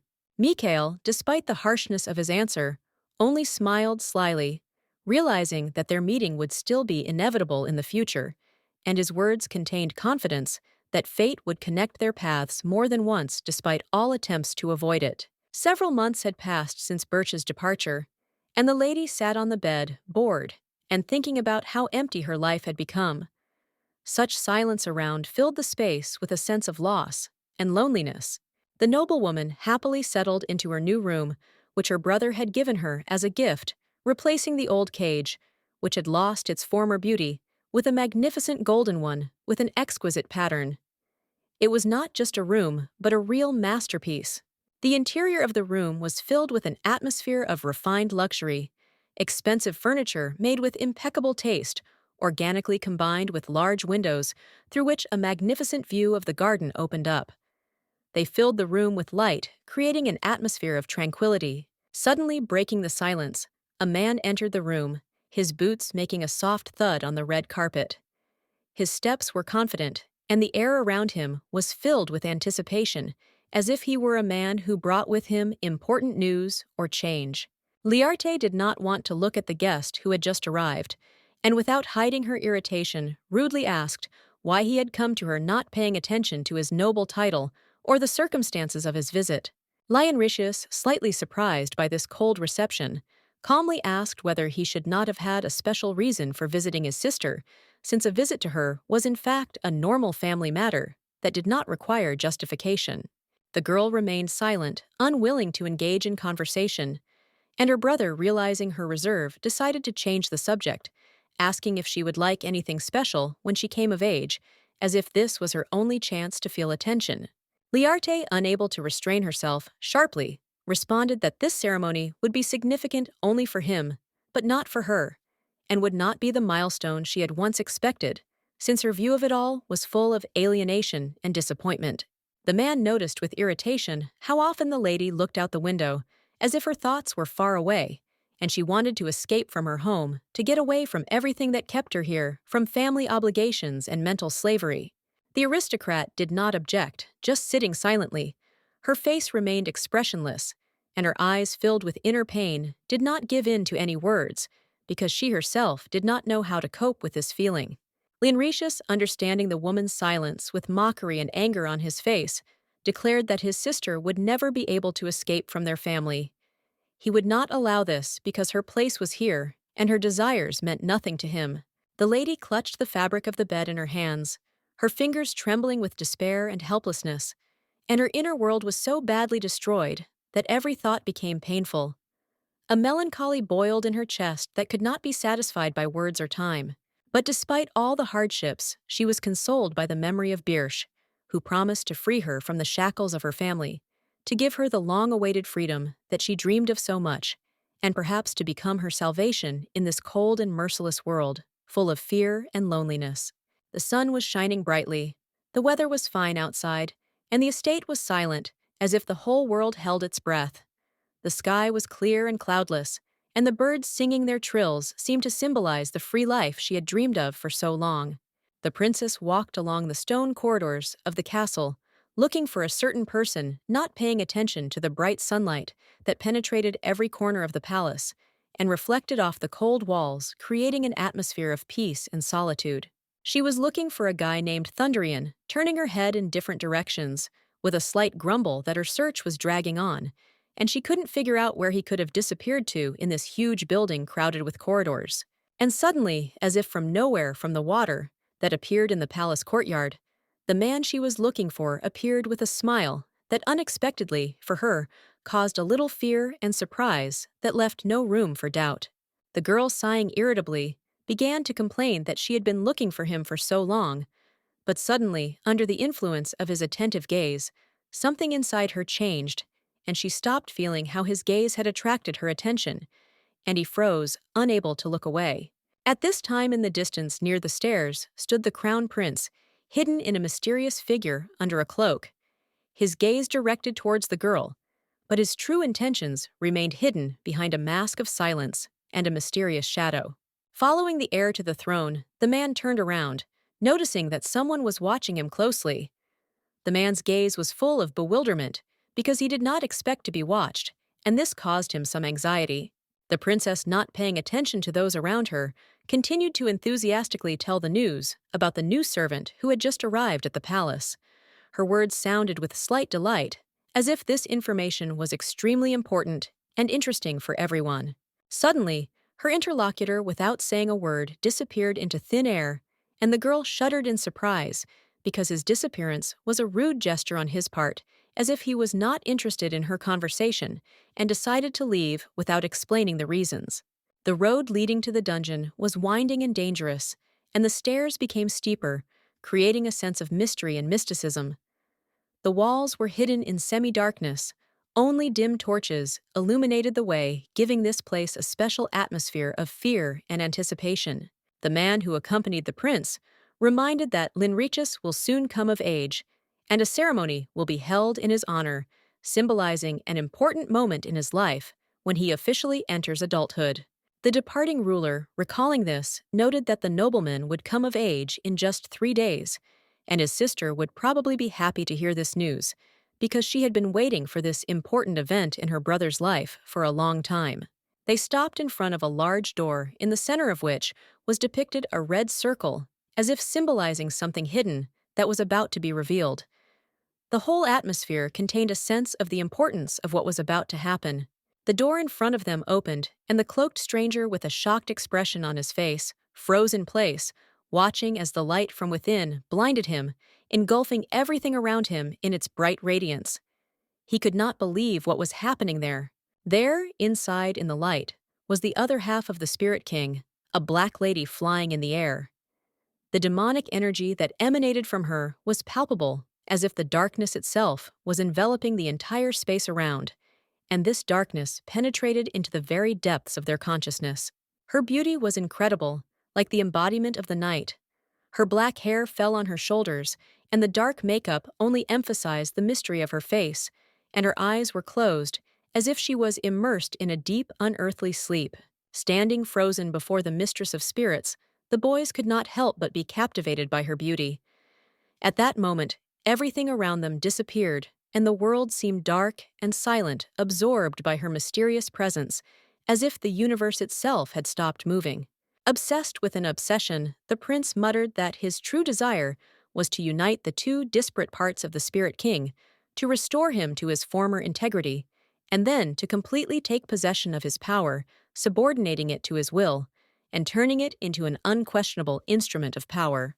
With a wild, almost insane grin, he added that when the plan became reality, the power of the imperial family would grow to unprecedented heights, allowing it to rule undividedly, suppressing any threat, and erasing the boundaries of what was permitted.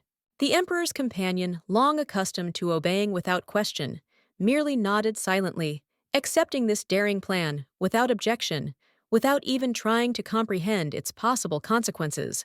Taking the bottle that his loyal servant had handed him, the heir, with a greedy gleam in his eyes, intended to personally collect magic from the Queen of Spirits, not wanting to trust such an important task to anyone else.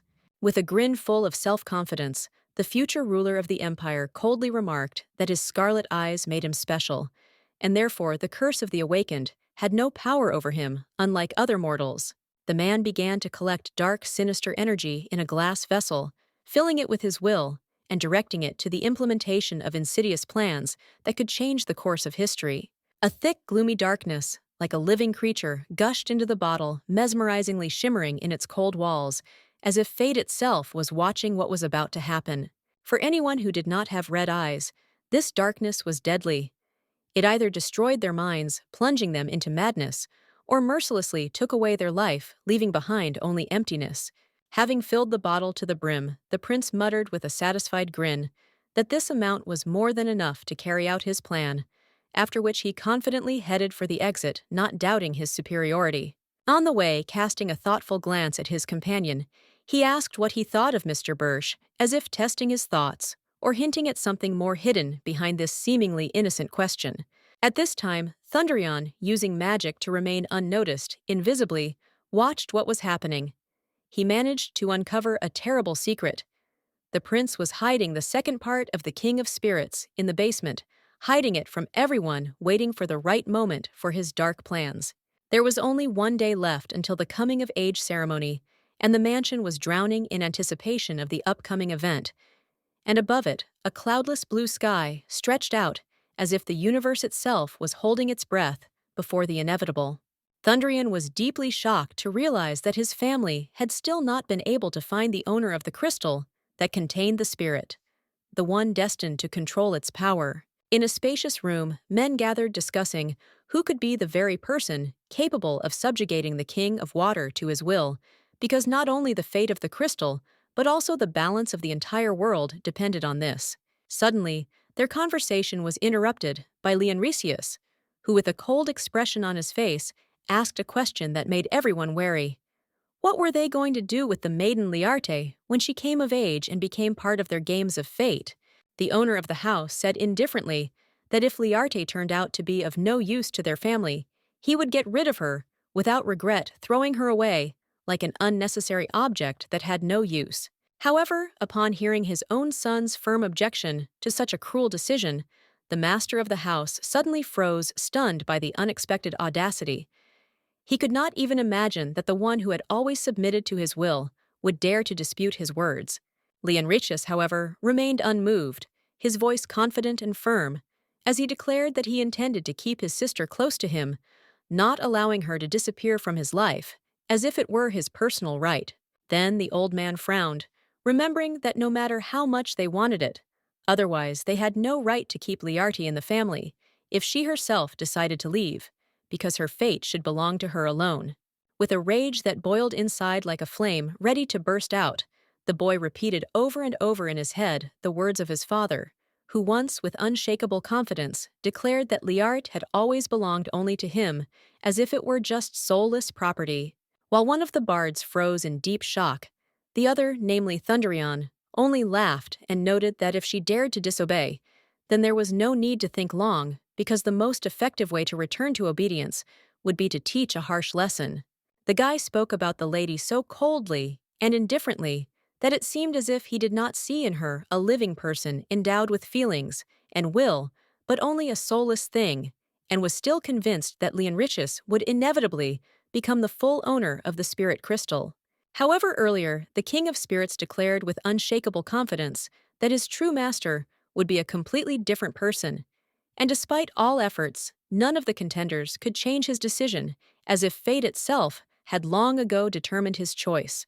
Looking away, the blue-eyed man involuntarily plunged into memories of how the capricious and unapproachable water crystal rejected each member of their family time after time, as if testing their strength and not wanting to accept anyone from the family. But among the many people whose names were spoken, only one did he call a fake, the one who bore the name Linricius, as if this name were a curse rejected not only by fate, but by the very essence of the crystal. The night enveloped the mansion with its mysterious blanket, the stars scattered across the bottomless sky, and the darkness, like a living creature, carefully penetrated every corner, filling the space with a sense of mystery and hidden secrets. The lady who stepped out for an evening stroll was dressed in an elegant dark dress, her steps echoing on the cool stone slabs as she walked leisurely through the winding corridors, as if lost in thought. Tomorrow was to be the most important ceremony to mark her brother's coming of age, and Liart decided that she needed to hear every word to free herself from any doubts before her own departure. The sweet girl, running swiftly across the palace square with quiet steps that barely touched the floor, felt her heart beat faster, and her thoughts rushed forward in search of answers that could change her destiny. The noblewoman stopped right at the door, behind which the mysterious stone of the spirit of water was hidden, as if unable to take the next step. The lady stood before a riddle that beckoned her to which an unknown force drew her, as if fate itself called her to unravel this ancient secret. The lady, hesitantly stretching out her hand to the door handles, felt her heart sink with excitement and fear. She did not dare to open these mysterious gates that stood before her, as if hiding behind them something important and unknown that could change her destiny.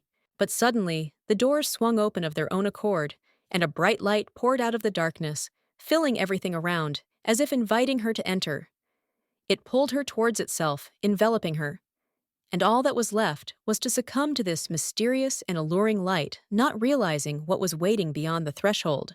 The lady took the first step inside, and her steps echoed dully, breaking the deep silence, as she alone continued to move into the unknown, engulfed in darkness that hid from her all the mysterious secrets of the mystical space. When she looked up, she noticed a boy floating and sleeping in the air like a ghost. He was the spirit of water, his subtle presence filling the space with a mysterious calm feeling, as if he were part of the world itself. In some ways, he reminded her of that same man from her past life, that mysterious man who called her at the moment when she was on the verge of death, leaving an indelible mark and an unusual feeling in her heart. Liarte's eyes widened in surprise, and she took a step back as the boy finally woke up, his eyes full of determination, as if he had just returned from a long journey, ready to begin a new stage.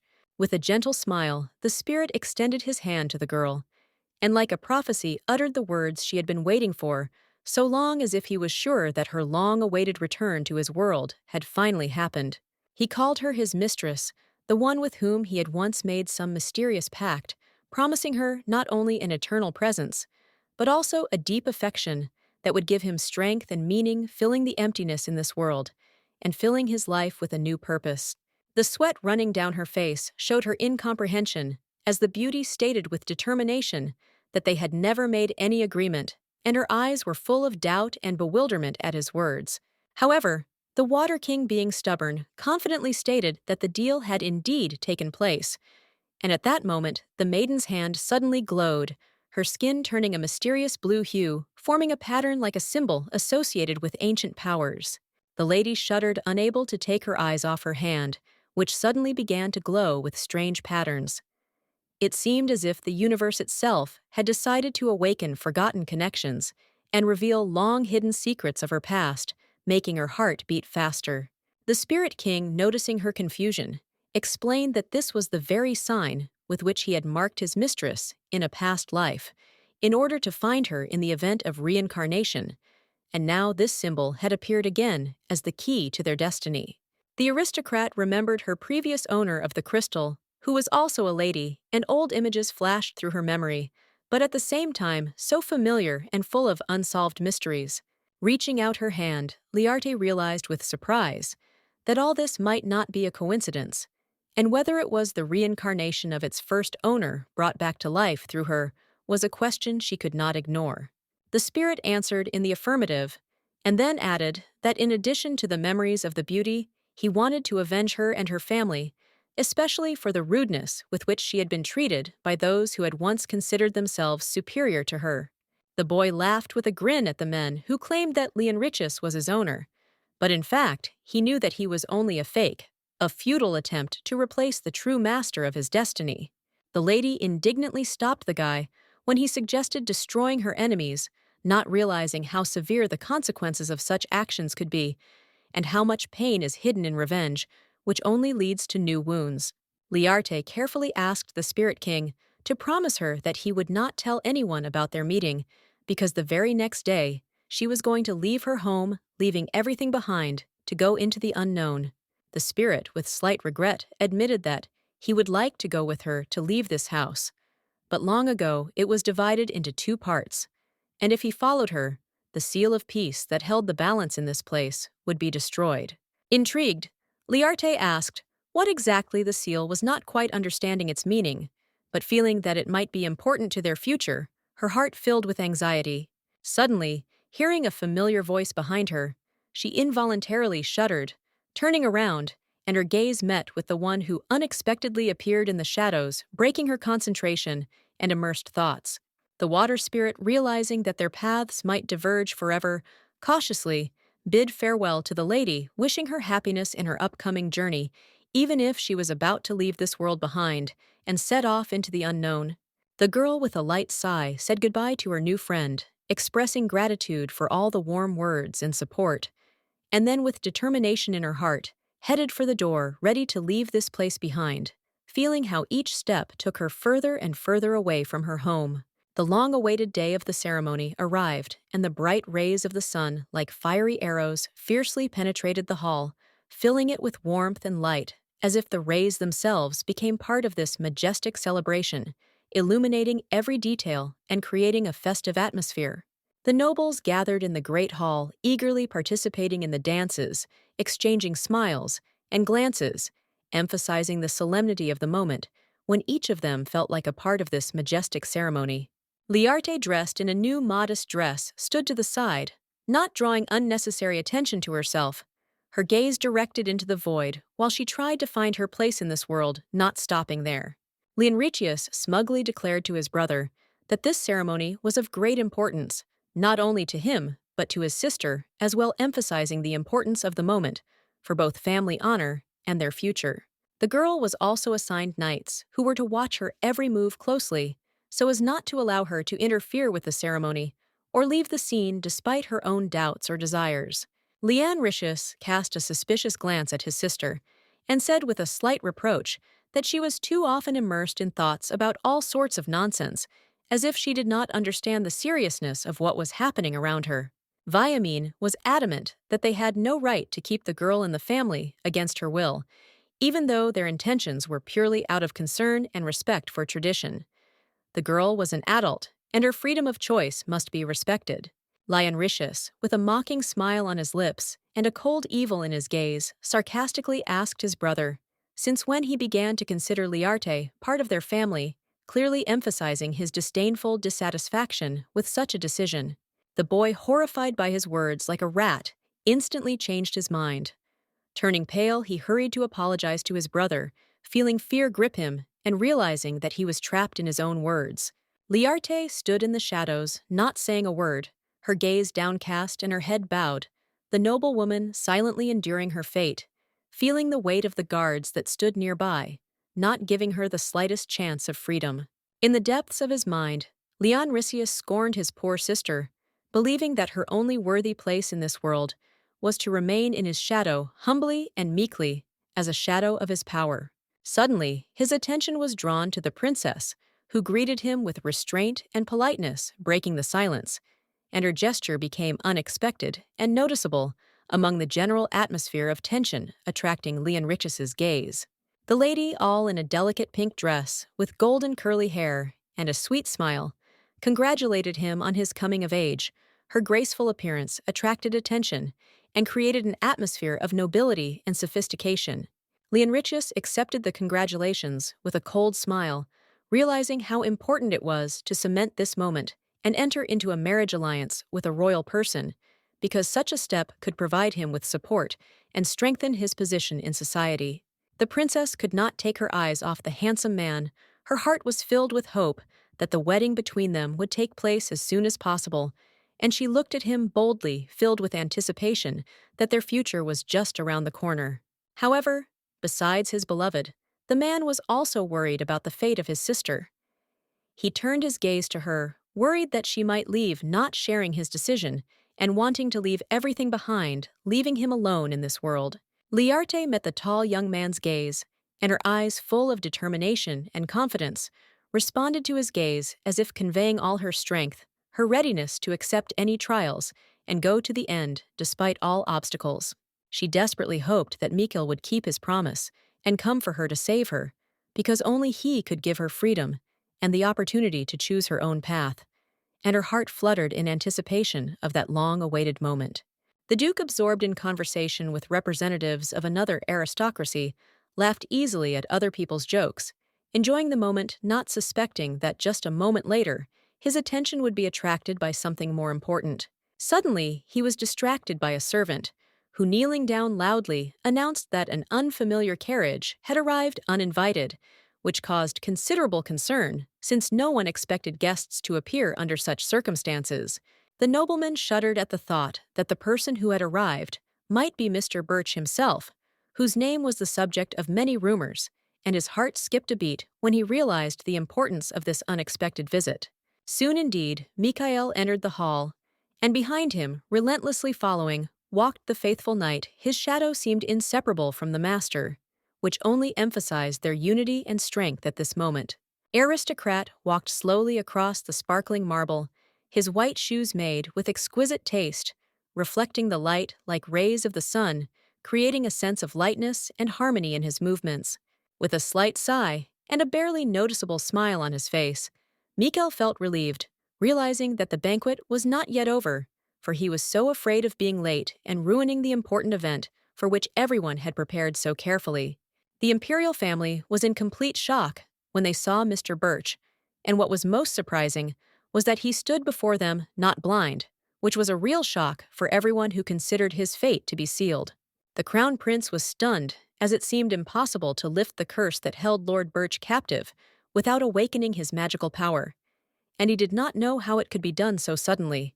The Duke, seeing an uninvited guest in his house, could not restrain himself and cried out indignantly because the appearance of this man in his domain at such a moment was extremely inappropriate and threatening to his entire family and position. Pointing his trembling finger at the man, the old man declared with anger and determination that he must bear full responsibility for his action, which was not only impudent but also unacceptable under the circumstances. The nobleman, holding his breath and extending his hand forward, explained that he had only returned to collect what he had left there and had no intention of causing trouble or disturbing the peace that had been established there. Leon Ritius, completely at a loss to understand what he could have left in the aristocrat's house, wondered how an insignificant item could be so important that he would return for it at this moment, despite the complexity of the situation. Liarte's eyes widened, looking at her guest in shock, realizing that he had kept his promise and had indeed come for her, as he had said, while every part of her soul trembled with excitement and surprise. With an inviting gesture and a soft smile on his lips, Mikhail extended his hand, offering the girl to take it as if it were a sign not only of greeting, but also of the possibility of a new, possibly important stage in their destiny. With a slight smile on his face, the handsome man invited Liarte to come with him to his duchy and stay there as if it was not just an offer, but an opportunity to start a new path together, far from the rest of the world. The man, stepping towards the girl, apologized for being late with sincere regret in his voice, and then suggested going to the sea where they could spend time away from worries, enjoying the peace and beauty of nature. Suddenly, as if out of nowhere, water magic stopped the aristocrat, preventing him from moving forward and getting closer to his companion, as if nature itself had decided to intervene at this moment, giving it extraordinary significance and a mystical atmosphere. It was Leonrisius, unable to bear the thought that his sister, whom he considered his property, could be taken by another nobleman, and a storm raged in his soul, filled with a betrayal that he could not and would not allow. He wielded incredible water magic in his hands, wielding it with a masterful skill, as if he could command the elements themselves. His every gesture expressed impeccable determination and deep understanding, becoming a symbol of his strength and control. Suddenly, waves crashed down on the young man.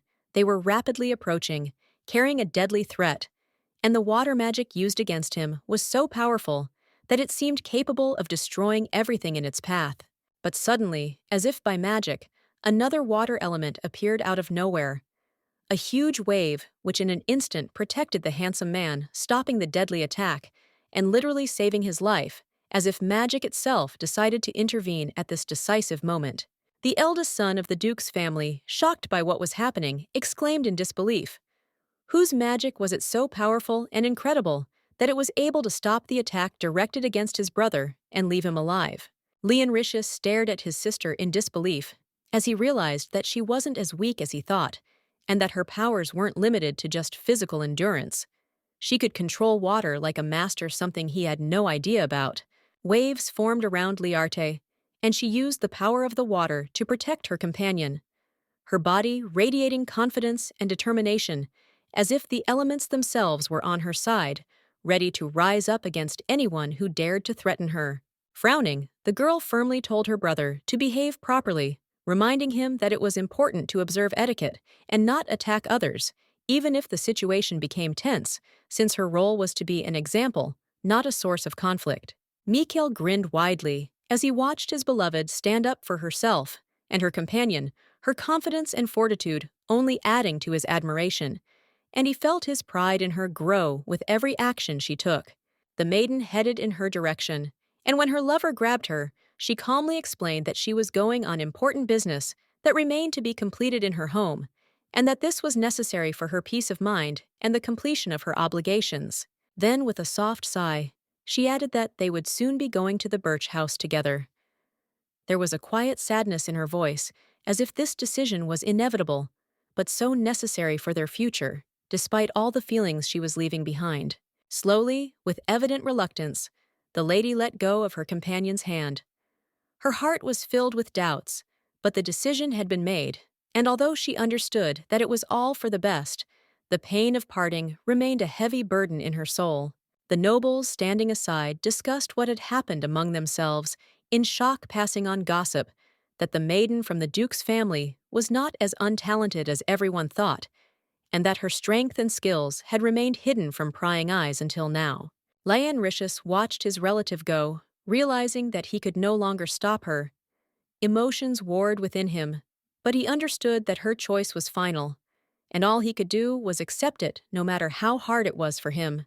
The Duke, standing at a distance, wanted to say something to his daughter, to ask why she hid her gift, but was interrupted by her sharp and rude answer, which left him speechless, as if she was finally renouncing his authority. The lady calmly explained that she no longer belonged to this family, since she had become an independent and mature person, capable of determining her own destiny without burdening herself with old debts and obligations that no longer mattered to her. In her past life, she died because she was too eager to become part of the Elheim family, but now, having learned from bitter experience, she was not going to repeat that mistake and give up her freedom for the sake of alien expectations. Her brothers stood aside in shock, not believing their own eyes, unable to understand how this could happen, because Liarte seemed to have always been a part of their world, and now she stood before them completely different, independent, and strong. Liarte had incredible strength. Her sense of the water around her was almost magical, and she had no intention of being anyone's thing anymore, but only following her path, which was now clear and full of determination. Having finished her speech, the beauty turned to her lover, quietly saying that she had completed all her business and that it was time to leave this house, which was no longer her home, but only a part of the past that she was leaving behind. Mikhail, obediently agreeing, looked at her with a smile, his heart filled with joy and pride for her, because he knew how difficult it was for her to take this step, and he was happy that she finally found her incredible freedom. The two of them left the room, and to their relief, no one tried to stop them. At that moment, they found themselves alone with their decision, and a new beginning feeling free of everything that had previously tied them to the past. The forest, shrouded in silence and greenery, was filled with the calm sounds of nature, and the sun's rays brightly penetrated through the foliage, creating an atmosphere of peace and harmony where everything around seemed ideal, and nothing could destroy this moment of peace. A carriage raced along a narrow path. The horses, like living creatures, rushed forward, their hooves lifting off the ground with a loud sound, leaving behind only a cloud of dust and wind filling the space with a feeling of speed and freedom. Mikhail, leaning against the window of the transport, thoughtfully looked away. His thoughts were occupied with how these freaks clung to Liarte, to the last trying to keep her in their bonds, not realizing that her time with them had long passed. The Duke, despite his former hatred for his daughter, did not want to let her go, especially when he learned that she was gifted and could control water. This knowledge only increased his fear and desire to keep her under his control. Leonritius, clutching his head in despair, was deeply distressed that the thing that had once belonged to him had slipped from his hands, and now his power over it was helpless, and all efforts to retain it were futile. The girl herself, looking out the window with interest, could not believe that she had finally left her home, which had always been a source of hatred for her, and was now setting off on a journey full of uncertainty and new opportunities. When Mikhail, tenderly adjusting a strand of her hair, asked her with a slight smile what she was feeling, the lady, smiling barely noticeably, replied that now everything had changed, and she could finally be herself, despite everything that was left behind, and that weighed heavily on her soul. The man, with a smile on his lips, confidently declared that he would do everything possible to help his beauty forget about all the horrors that she had to endure in her father's house, and promised to create a new world for her, full of peace and happiness. The guy, with determination in his voice, promised that from now on, he would always be there, ready to come to her aid and support her in any situation, no matter what she went through, and he would not leave her alone in difficult moments.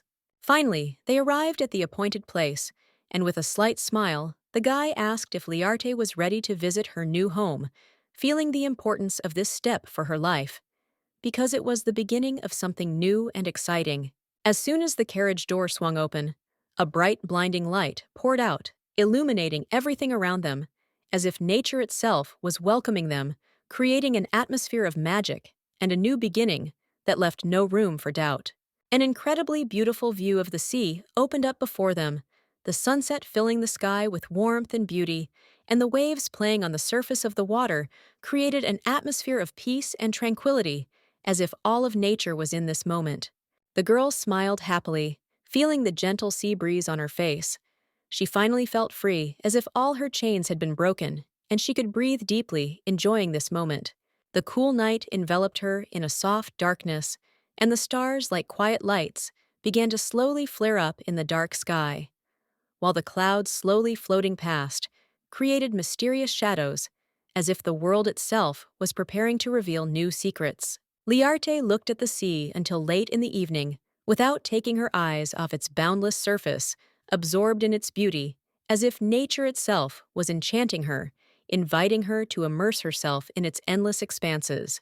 But suddenly, she was pulled out of her thoughts by Mikhail, who reminded her that the sun had already set and that it was time to leave.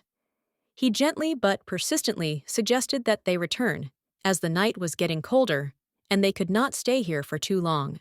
The girl explained with a smile that she was simply enjoying the view of this amazing sea, which was so alive and real, unlike the pictures in the books. It was unlike anything she had seen before. It was truly exciting. The strong man blushed slightly, feeling the lady's grateful gaze on him. His heart was touched by this sincere confession, and he couldn't help but smile slightly, realizing how much her gratitude meant to him.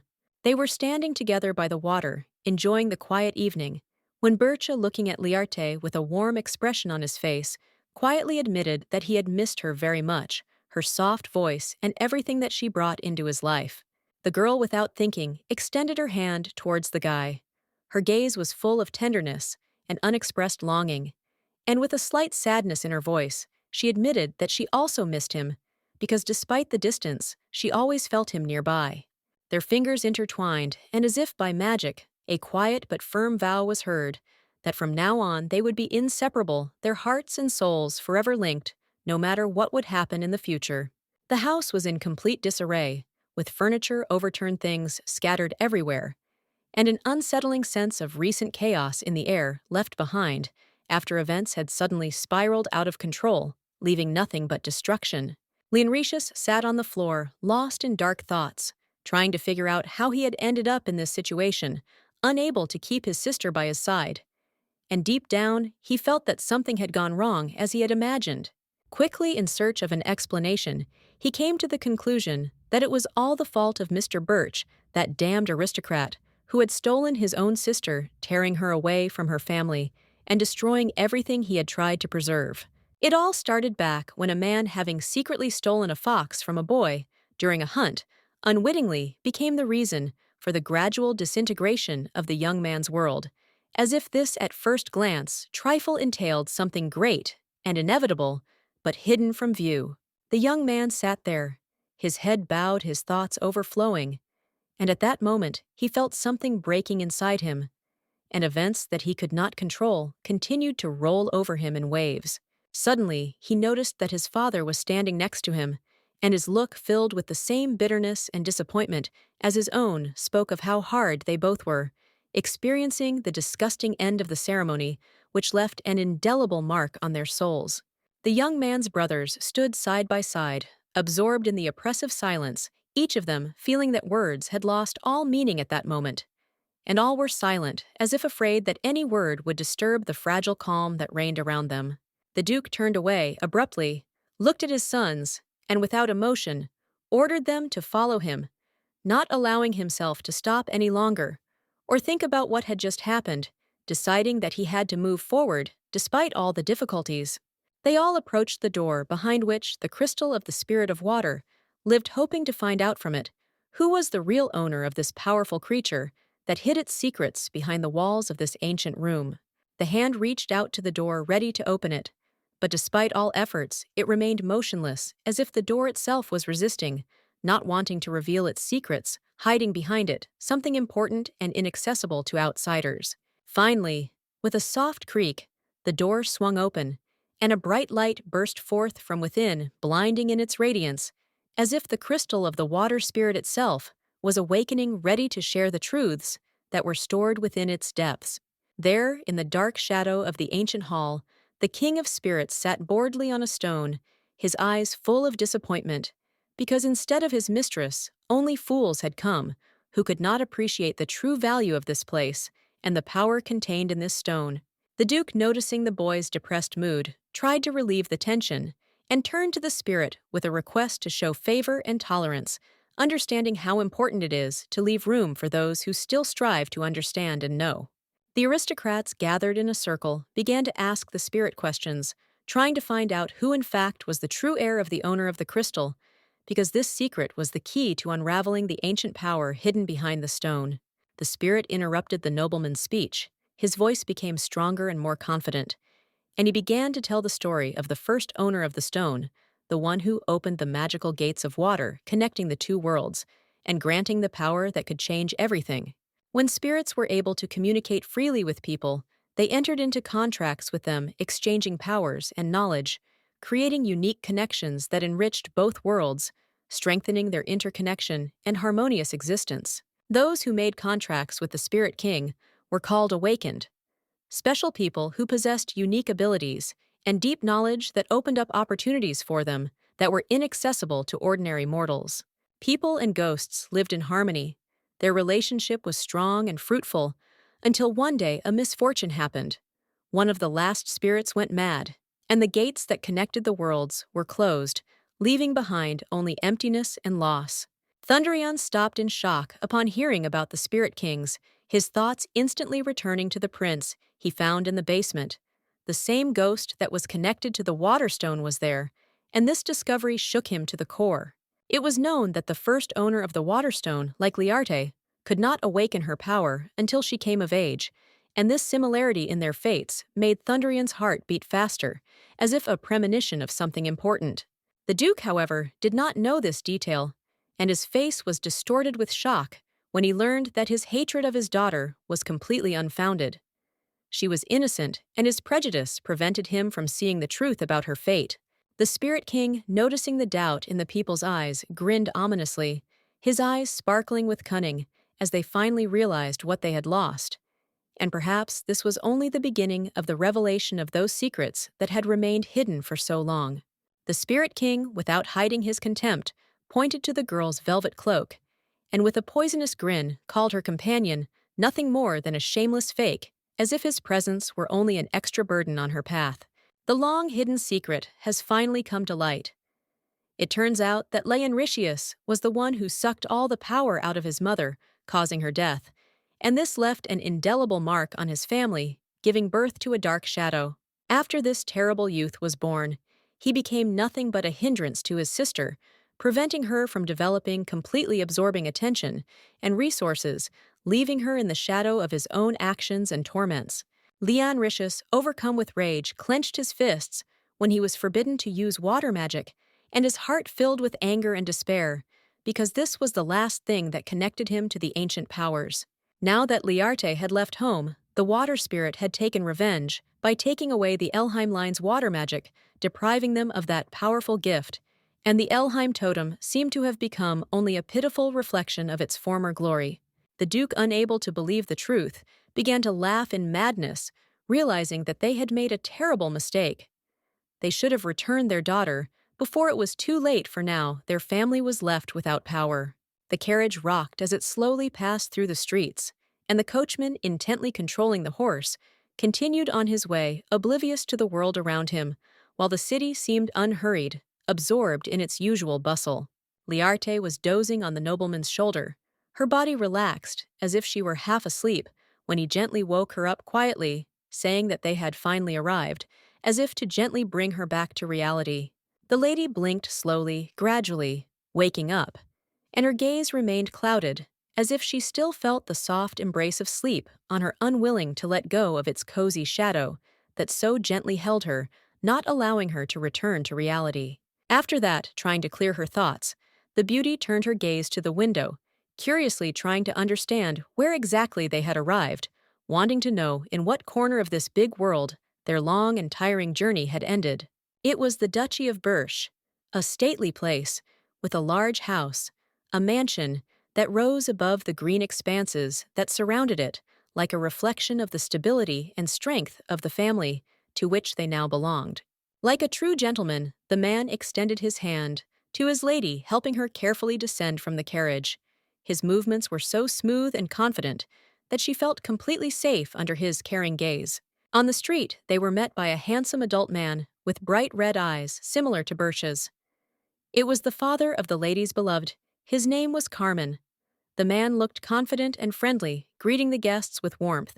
Mikhail quietly whispered into the sweet Liarte's ear that his father had long wanted to meet her, and now finally this moment had come, as if their whole history had come to this important turn, where their paths crossed and began a new chapter. Liarte, slightly bowing her head, addressed the aristocrat with warmth and respect, thanking him for agreeing to receive her in his home, and her voice, full of sincere gratitude, reflected deep respect for his hospitality. But suddenly, her step was stopped by Mikhail, who with a slight smile noted that she shouldn't behave so formally and tensely, because at this moment it was much more important to show sincerity and warmth than to observe conventions. The boy's father confirmed his son's words with a friendly smile, adding that the right words and actions are always appreciated, especially when they come from someone who truly understands what gratitude and respect mean. Giving the lady a kiss on the hand, he expressed his deepest gratitude for saving his child, saying that he could not find enough words to thank her for this priceless act that changed their destinies. The noblewoman, shaking her head slightly, did not agree with his words, stating that in fact it was the man's son who helped her by giving her a new home and providing security, because without his help she would not have been able to start a new life. The nobleman's father could not help but notice how his son looked at the young lady with a deep, almost intimate gaze, and in this gaze there was not only admiration, but also an unconscious desire to protect her, which was impossible to hide from those around him. Then, with a graceful movement of his hand, he invited the young couple into the house, inviting them to rest after their long and tiring journey, trying to create an atmosphere of comfort so that they could recuperate and feel completely comfortable. Liarte bowed her head in surprise when she heard herself called a benefactress, because these words seemed unexpected and excessively high for her modest actions, causing mixed feelings in her soul, misunderstanding, and slight embarrassment. For Liarte, where luxurious furniture and refined decor created an atmosphere of true comfort and peace, as if this corner was specially created for her rest and comfort. Suddenly, there was a knock at the door, and it was the servant whom Carmen had sent to the young lady to deliver an important message. His steps were quiet but confident, and his presence filled the room with a feeling of expectation. The door creaked open, and a bright light entered the space, enveloping the person entering. And then, with grace, a stranger entered the room, bringing with him freshness and a slight sense of change. It was a beautiful maid, a maid with a soft and welcoming expression on her face, who introduced herself as Marilyn, confidently stating that from now on, she would take care of all of Liarte's needs, providing her with all the comfort she needed. In her past life, this maid was a brave warrior who fought hundreds of soldiers mercilessly and decisively, and her strength, bravery, and unwavering determination left an indelible mark in history as those who never retreated in the face of mortal danger. The maid, with a serious and confident expression, asked her mistress to take care of her, declaring that from now on she would protect the noblewoman like a loyal guard ready to stand guard over her safety and eternal peace. Marilyn approached her lady with deep respect, slightly bowing her head, and in a soft but confident tone, informed her that her master had sent her here with a clear task: to take care of Liart, protect her from any dangers, and fulfill her duty. The leaves rustled quietly, the bushes swayed gently in the light breeze, and bright light poured from the greenhouse windows, filling the space with a warm glow and creating an atmosphere of comfort, peace, and serenity, as if time had slowed down here. The aristocratic father and son were having tea. They were sitting at a large table with 3 chairs, and the atmosphere was filled with easy conversation and family comfort, despite the slight tension that hung in the air. Mikhail, like a faithful dog, patiently and with a devoted look, waited for the appearance of his beloved. The man's eyes reflected impatience and excitement, because each of her appearances filled his heart with great joy. The man sipped his tea, thought for a moment, and with a slight smile suddenly declared that there were rumors that raising children was a useless occupation, which caused slight bewilderment in his interlocutor, who could not immediately understand how seriously this was said. Without a trace of embarrassment, the young man stated that it seemed that his parent had not tried hard enough, and there was a frank irony in his voice that made his interlocutors freeze in surprise and think about the audacity of his words, as if he ignored all conventions. The men turned sharply at the noise coming from the other side, and their gazes instantly became tense, as if they anticipated something unexpected that could disrupt the usual course of their conversation and introduce uncertainty into the atmosphere. Liarte stood before them, dazzling and elegant, dressed in a new dress, the blue and white shades of which resembled a fresh flower. Her beauty attracted all eyes, and her every step, like a dance, was filled with grace and charm.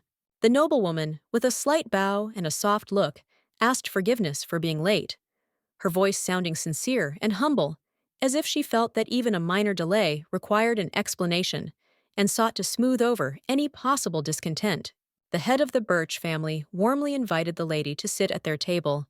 His gesture was full of friendliness and hospitality, as if he wanted to create an atmosphere of comfort and respect where everyone would feel like an important part of this event. The aristocrats drank tea in the greenhouse, where the air was filled with the fragrance of flowers, and the maid standing nearby readily awaited any order, creating an atmosphere of refined tranquility and majestic solitude.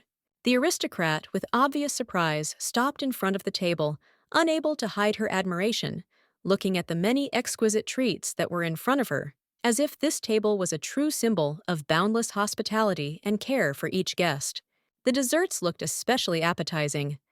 Golden baked cakes decorated with cream beckoned with their appearance, promising an unearthly taste, and made you forget about all your worries for a moment of pleasure.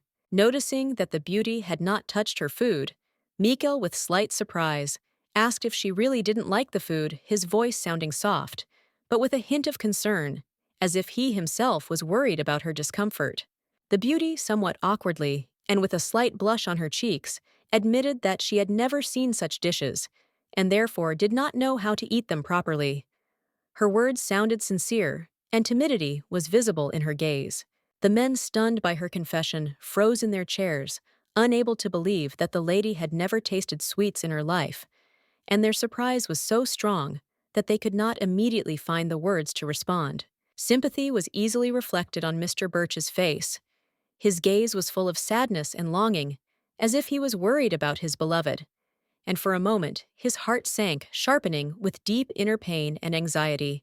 However, hiding his sadness, he quickly changed his facial expression to a warm and friendly smile, promising the lady his full support, assuring her that he would always be there, ready to come to the rescue at any moment. First, he pointed his fork at the strawberry roll, which looked soft and delicious, its sweet aroma filling the air, as if inviting her to enjoy this treat. And he said with a smile that this delicacy was worth trying. Trying to offer her something tasty, Mikhail held out a piece of dessert on the cutlery, with a soft smile asking the lady to open her mouth and taste this delicacy. His voice was soft and a little playful, as always when he wanted to please her. The nobles smiled with interest and slight surprise as they watched the girl actually enjoy the sweetness, their gazes filled with approval, as if this moment had become a sign of her acceptance and comfort for them. Liarte smiled happily, her eyes shining with pleasure. She felt her heart filling with comfort and warmth, as if she had finally found a place where she was appreciated and where she could be herself. The evening sky was bathed in soft light, and from the windows on either side, golden light poured in as if moonlight was refracted in the glass, casting shadows, creating an atmosphere of mystical silence in the air, broken only by the crackling of the fire in the fireplace. The lady, walking along the luxurious marble corridor, walked confidently, accompanied by her maid, her gaze directed at the window where the twilight was just beginning to subside, and in her head were thoughts about the past day, full of important events that left a mark on her soul. Suddenly, in the midst of this silence, a piercing cry was heard, from which the noblewoman's heart sank and her body tensed, as if ready to react, and she instinctively turned around, trying to understand where this sound came from, which disturbed her peace. She turned back sharply, trying to figure out where the scream was coming from, but there was only emptiness before her eyes, and the silence seemed to swallow everything around, leaving only an uneasy feeling of ambiguity and uncertainty. Looking around in confusion, Liarte decided that perhaps she had only imagined it, and that it was nothing more than a figment of her imagination. But at that moment, her heart still remained gripped by an incomprehensible anxiety, as if something was wrong. However, the cry was repeated, shrill and alarming, causing the maid to ask her mistress why she had suddenly stopped, as if she had not heard this eerie sound that disturbed the silence of the night and awakened hidden fears. The maid, not hearing anything that was troubling the lady, confidently stated that there were no loud sounds, unlike her mistress, who clearly distinguished the cries of some kind of animal, perhaps occurring somewhere in the distance. The young maid, supporting her mistress by the waist, suggested that she go to her chambers to rest and relax after such a long and stressful day, as if understanding that Liarte needed time for herself to regain her strength. Liarte had no choice but to nod in response and lower her head, agreeing to the proposal, because the fatigue from daily worries and experiences overcame her, and peace and rest seemed necessary at this moment. Together with the maid, they continued their journey along the long, dark corridor, where the candlelight barely touched the walls and the shadows played on the stone slabs, as if hiding everything that was hidden in their depths, and the air was saturated with the cold of the night. But the screams did not stop growing louder and more frequent, like the sounds of wild nature pursuing their steps, and each new cry filled Liarte's heart with more and more anxiety, making her nervous and feeling that something terrible was about to happen. Carmen sat in his office late at night, reading documents, and fatigue, like a heavy weight pressed on his shoulders. He stared at the mountain of papers, and thoughts consumed by anxiety hovered in his head like persistent shadows. The butler stood nearby quietly, awaiting orders, when the aristocrat, wearily speaking the words out loud, began to read out a letter that seemed to contain nothing but complaints and grievances, devoid of any hope for constructive dialogue. In the letter, the nobles demanded that Liarte return to her duchy, and with every word, Carmen's voice grew more and more irritated. It was too much. His resolve had finally been challenged, and demanding Liarte's return was only the last straw. The butler accepted the master's words with unconditional consent, claiming that the crown prince, as well as the entire imperial family, sincerely sought the downfall of the powerful Birch family, which in their opinion had become inevitable and necessary for the preservation of their power. With a slight smile, Carmen watched as the prince seemed to suddenly change his plans, and now his desire to marry Liarte became clear. This decision turned out to be quite intriguing, making everyone around guess what was behind such a move. It was a completely absurd delusion. After being treated so cruelly in the past, she could not even think about returning to the place where she had to endure such humiliating and painful moments, leaving them in the past forever. The letter, full of complaints and absurd demands, was thrown into the trash without hesitation, as not worth even the slightest attention, because it contained nothing but empty words and useless threats. The butler bowed with deep respect to his master, having received clear orders to no longer accept letters from aristocrats who were trying to return Liarte, which was unacceptable in the eyes of their family, and in particular the master himself. Before dismissing his servant, the man with a sinister smile on his face added with cold determination that if anyone still dared to continue sending letters, let them know. Carmen would personally deal with them breaking her arms. The nobleman, holding his breath and extending his hand forward, explained that he had only returned to collect what he had left there and had no intention of causing trouble or disturbing the peace that had been established there. Leon Riccius, completely at a loss to understand what he could have left in the aristocrat's house, wondered how an insignificant item could be so important that he would return for it at this moment, despite the complexity of the situation. Liarte's eyes widened, looking at her guest in shock, realizing that he had kept his promise and had indeed come for her, as he had said, while every part of her soul trembled with excitement and surprise. With an inviting gesture and a soft smile on his lips, Mikhail extended his hand, offering the girl to take it as if it were a sign not only of greeting, but also of the possibility of a new, possibly important stage in their destiny. With a slight smile on his face, the handsome man invited Liarte to come with him to his duchy and stay there as if it was not just an offer, but an opportunity to start a new path together, far from the rest of the world.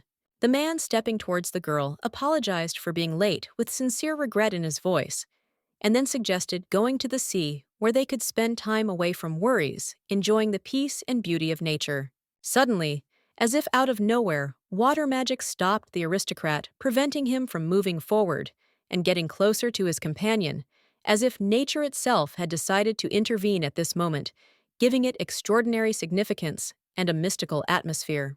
It was Leon Riccius, unable to bear the thought that his sister, whom he considered his property, could be taken by another nobleman, and a storm raged in his soul, filled with a betrayal that he could not and would not allow. He wielded incredible water magic in his hands, wielding it with a masterful skill, as if he could command the elements themselves. His every gesture expressed impeccable determination and deep understanding, becoming a symbol of his strength and control. Suddenly, waves crashed down on the young man. They were rapidly approaching, carrying a deadly threat, and the water magic used against him was so powerful that it seemed capable of destroying everything in its path.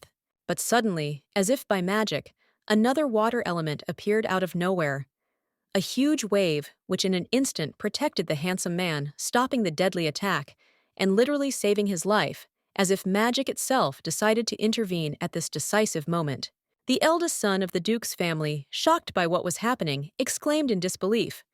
Whose magic was it so powerful and incredible that it was able to stop the attack directed against his brother and leave him alive? Leon Riccius stared at his sister in disbelief, as he realized that she wasn't as weak as he thought, and that her powers weren't limited to just physical endurance. She could control water like a master, something he had no idea about. Waves formed around Liarte, and she used the power of the water to protect her companion. her body radiating confidence and determination, as if the elements themselves were on her side, ready to rise up against anyone who dared to threaten her. Frowning, the girl firmly told her brother to behave properly, reminding him that it was important to observe etiquette and not attack others, even if the situation became tense, since her role was to be an example, not a source of conflict. Mikhail grinned widely as he watched his beloved stand up for herself and her companion, her confidence and fortitude only adding to his admiration, and he felt his pride in her grow with every action she took. The maiden headed in her direction, and when her lover grabbed her, she calmly explained that she was going on important business that remained to be completed in her home, and that this was necessary for her peace of mind and the completion of her obligations. Then, with a soft sigh, she added that they would soon be going to the birch house together. There was a quiet sadness in her voice, as if this decision was inevitable, but so necessary for their future, despite all the feelings she was leaving behind. Slowly, with evident reluctance, the lady let go of her companion's hand.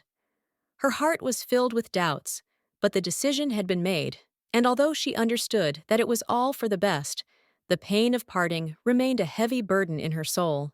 The nobles, standing aside, discussed what had happened among themselves, in shock passing on gossip that the maiden from the duke's family was not as untalented as everyone thought, and that her strength and skills had remained hidden from prying eyes until now.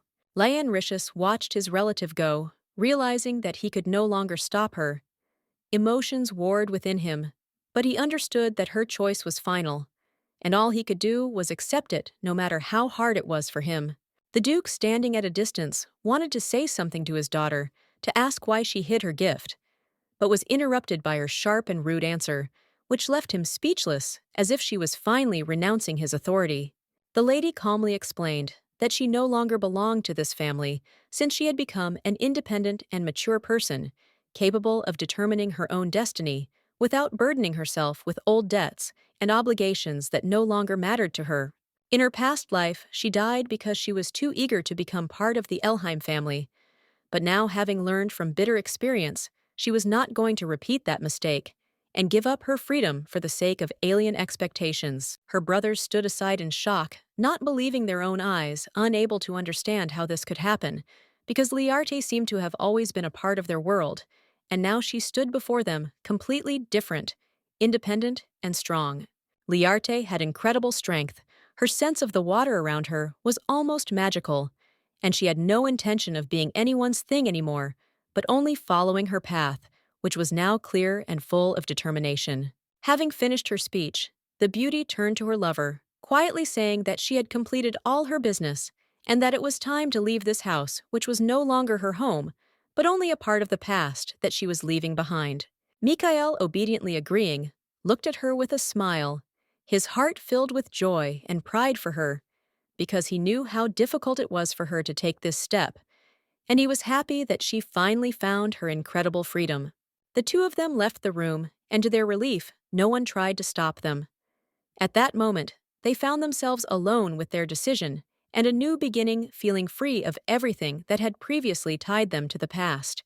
The forest, shrouded in silence and greenery, was filled with the calm sounds of nature, and the sun's rays brightly penetrated through the foliage, creating an atmosphere of peace and harmony, where everything around seemed ideal, and nothing could destroy this moment of peace. A carriage raced along a narrow path.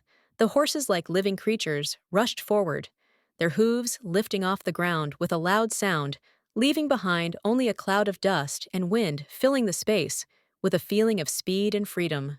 Mikhail, leaning against the window of the transport, thoughtfully looked away. His thoughts were occupied with how these freaks clung to Liarte, to the last trying to keep her in their bonds, not realizing that her time with them had long passed. The Duke, despite his former hatred for his daughter, did not want to let her go, especially when he learned that she was gifted and could control water.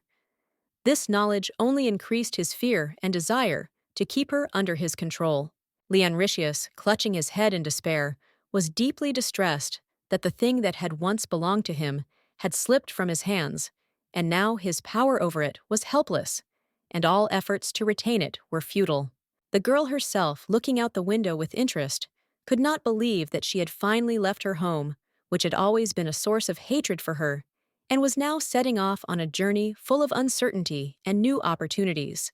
When Mikhail, tenderly adjusting a strand of her hair, asked her with a slight smile what she was feeling, the lady, smiling barely noticeably, replied that now everything had changed, and she could finally be herself, despite everything that was left behind, and that weighed heavily on her soul. The man, with a smile on his lips, confidently declared that he would do everything possible to help his beauty forget about all the horrors that she had to endure in her father's house, and promised to create a new world for her, full of peace and happiness. The guy, with determination in his voice, promised that from now on, he would always be there, ready to come to her aid and support her in any situation, no matter what she went through, and he would not leave her alone in difficult moments. Finally, they arrived at the appointed place, and with a slight smile, the guy asked if Liarte was ready to visit her new home, feeling the importance of this step for her life, because it was the beginning of something new and exciting.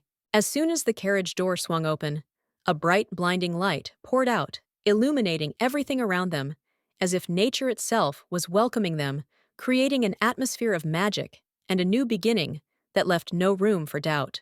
An incredibly beautiful view of the sea opened up before them, the sunset filling the sky with warmth and beauty, and the waves playing on the surface of the water created an atmosphere of peace and tranquility, as if all of nature was in this moment. The girl smiled happily, feeling the gentle sea breeze on her face.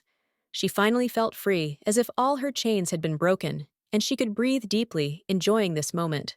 The cool night enveloped her in a soft darkness, and the stars, like quiet lights, began to slowly flare up in the dark sky, while the clouds, slowly floating past, created mysterious shadows, as if the world itself was preparing to reveal new secrets. Liarte looked at the sea until late in the evening, without taking her eyes off its boundless surface, absorbed in its beauty, as if nature itself was enchanting her, inviting her to immerse herself in its endless expanses. But suddenly, she was pulled out of her thoughts by Mikhail, who reminded her that the sun had already set and that it was time to leave. He gently but persistently suggested that they return, as the night was getting colder, and they could not stay here for too long. The girl explained with a smile that she was simply enjoying the view of this amazing sea, which was so alive and real, unlike the pictures in the books. It was unlike anything she had seen before. It was truly exciting. The strong man blushed slightly, feeling the lady's grateful gaze on him. His heart was touched by this sincere confession, and he couldn't help but smile slightly, realizing how much her gratitude meant to him. They were standing together by the water, enjoying the quiet evening, when Bircha, looking at Liarte with a warm expression on his face, quietly admitted that he had missed her very much, her soft voice and everything that she brought into his life. The girl, without thinking, extended her hand towards the guy. Her gaze was full of tenderness and unexpressed longing, and with a slight sadness in her voice, she admitted that she also missed him, because despite the distance, she always felt him nearby. Their fingers intertwined, and as if by magic, a quiet but firm vow was heard that from now on they would be inseparable, their hearts and souls forever linked, no matter what would happen in the future. The house was in complete disarray, with furniture, overturned things scattered everywhere, and an unsettling sense of recent chaos in the air left behind after events had suddenly spiraled out of control, leaving nothing but destruction. Leonretius sat on the floor, lost in dark thoughts, trying to figure out how he had ended up in this situation, unable to keep his sister by his side. And deep down, he felt that something had gone wrong as he had imagined. Quickly, in search of an explanation, he came to the conclusion that it was all the fault of Mr. Birch, that damned aristocrat, who had stolen his own sister, tearing her away from her family, and destroying everything he had tried to preserve. It all started back when a man, having secretly stolen a fox from a boy during a hunt, unwittingly became the reason for the gradual disintegration of the young man's world, as if this at first glance trifle entailed something great and inevitable, but hidden from view. The young man sat there, his head bowed, his thoughts overflowing, and at that moment he felt something breaking inside him, and events that he could not control continued to roll over him in waves. Suddenly, he noticed that his father was standing next to him, and his look filled with the same bitterness and disappointment as his own spoke of how hard they both were, experiencing the disgusting end of the ceremony, which left an indelible mark on their souls. The young man's brothers stood side by side, absorbed in the oppressive silence, each of them feeling that words had lost all meaning at that moment. And all were silent, as if afraid that any word would disturb the fragile calm that reigned around them. The Duke turned away abruptly, looked at his sons, and without emotion, ordered them to follow him, not allowing himself to stop any longer, or think about what had just happened, deciding that he had to move forward despite all the difficulties. They all approached the door behind which the crystal of the spirit of water lived, hoping to find out from it who was the real owner of this powerful creature that hid its secrets behind the walls of this ancient room. The hand reached out to the door, ready to open it, but despite all efforts, it remained motionless, as if the door itself was resisting, not wanting to reveal its secrets, hiding behind it, something important and inaccessible to outsiders. Finally, with a soft creak, the door swung open, and a bright light burst forth from within, blinding in its radiance, as if the crystal of the water spirit itself was awakening, ready to share the truths that were stored within its depths. There, in the dark shadow of the ancient hall, the King of Spirits sat boredly on a stone, his eyes full of disappointment, because instead of his mistress, only fools had come, who could not appreciate the true value of this place and the power contained in this stone. The Duke, noticing the boy's depressed mood, tried to relieve the tension and turned to the spirit with a request to show favor and tolerance, understanding how important it is to leave room for those who still strive to understand and know. The aristocrats, gathered in a circle, began to ask the spirit questions, trying to find out who in fact was the true heir of the owner of the crystal, because this secret was the key to unraveling the ancient power hidden behind the stone. The spirit interrupted the nobleman's speech. His voice became stronger and more confident, and he began to tell the story of the first owner of the stone, the one who opened the magical gates of water connecting the two worlds and granting the power that could change everything. When spirits were able to communicate freely with people, they entered into contracts with them, exchanging powers and knowledge, creating unique connections that enriched both worlds, strengthening their interconnection and harmonious existence. Those who made contracts with the Spirit King were called awakened, special people who possessed unique abilities and deep knowledge that opened up opportunities for them that were inaccessible to ordinary mortals. People and ghosts lived in harmony. Their relationship was strong and fruitful until one day a misfortune happened. One of the last spirits went mad, and the gates that connected the worlds were closed, leaving behind only emptiness and loss. Thundrian stopped in shock upon hearing about the Spirit Kings, his thoughts instantly returning to the prince he found in the basement. The same ghost that was connected to the Waterstone was there, and this discovery shook him to the core.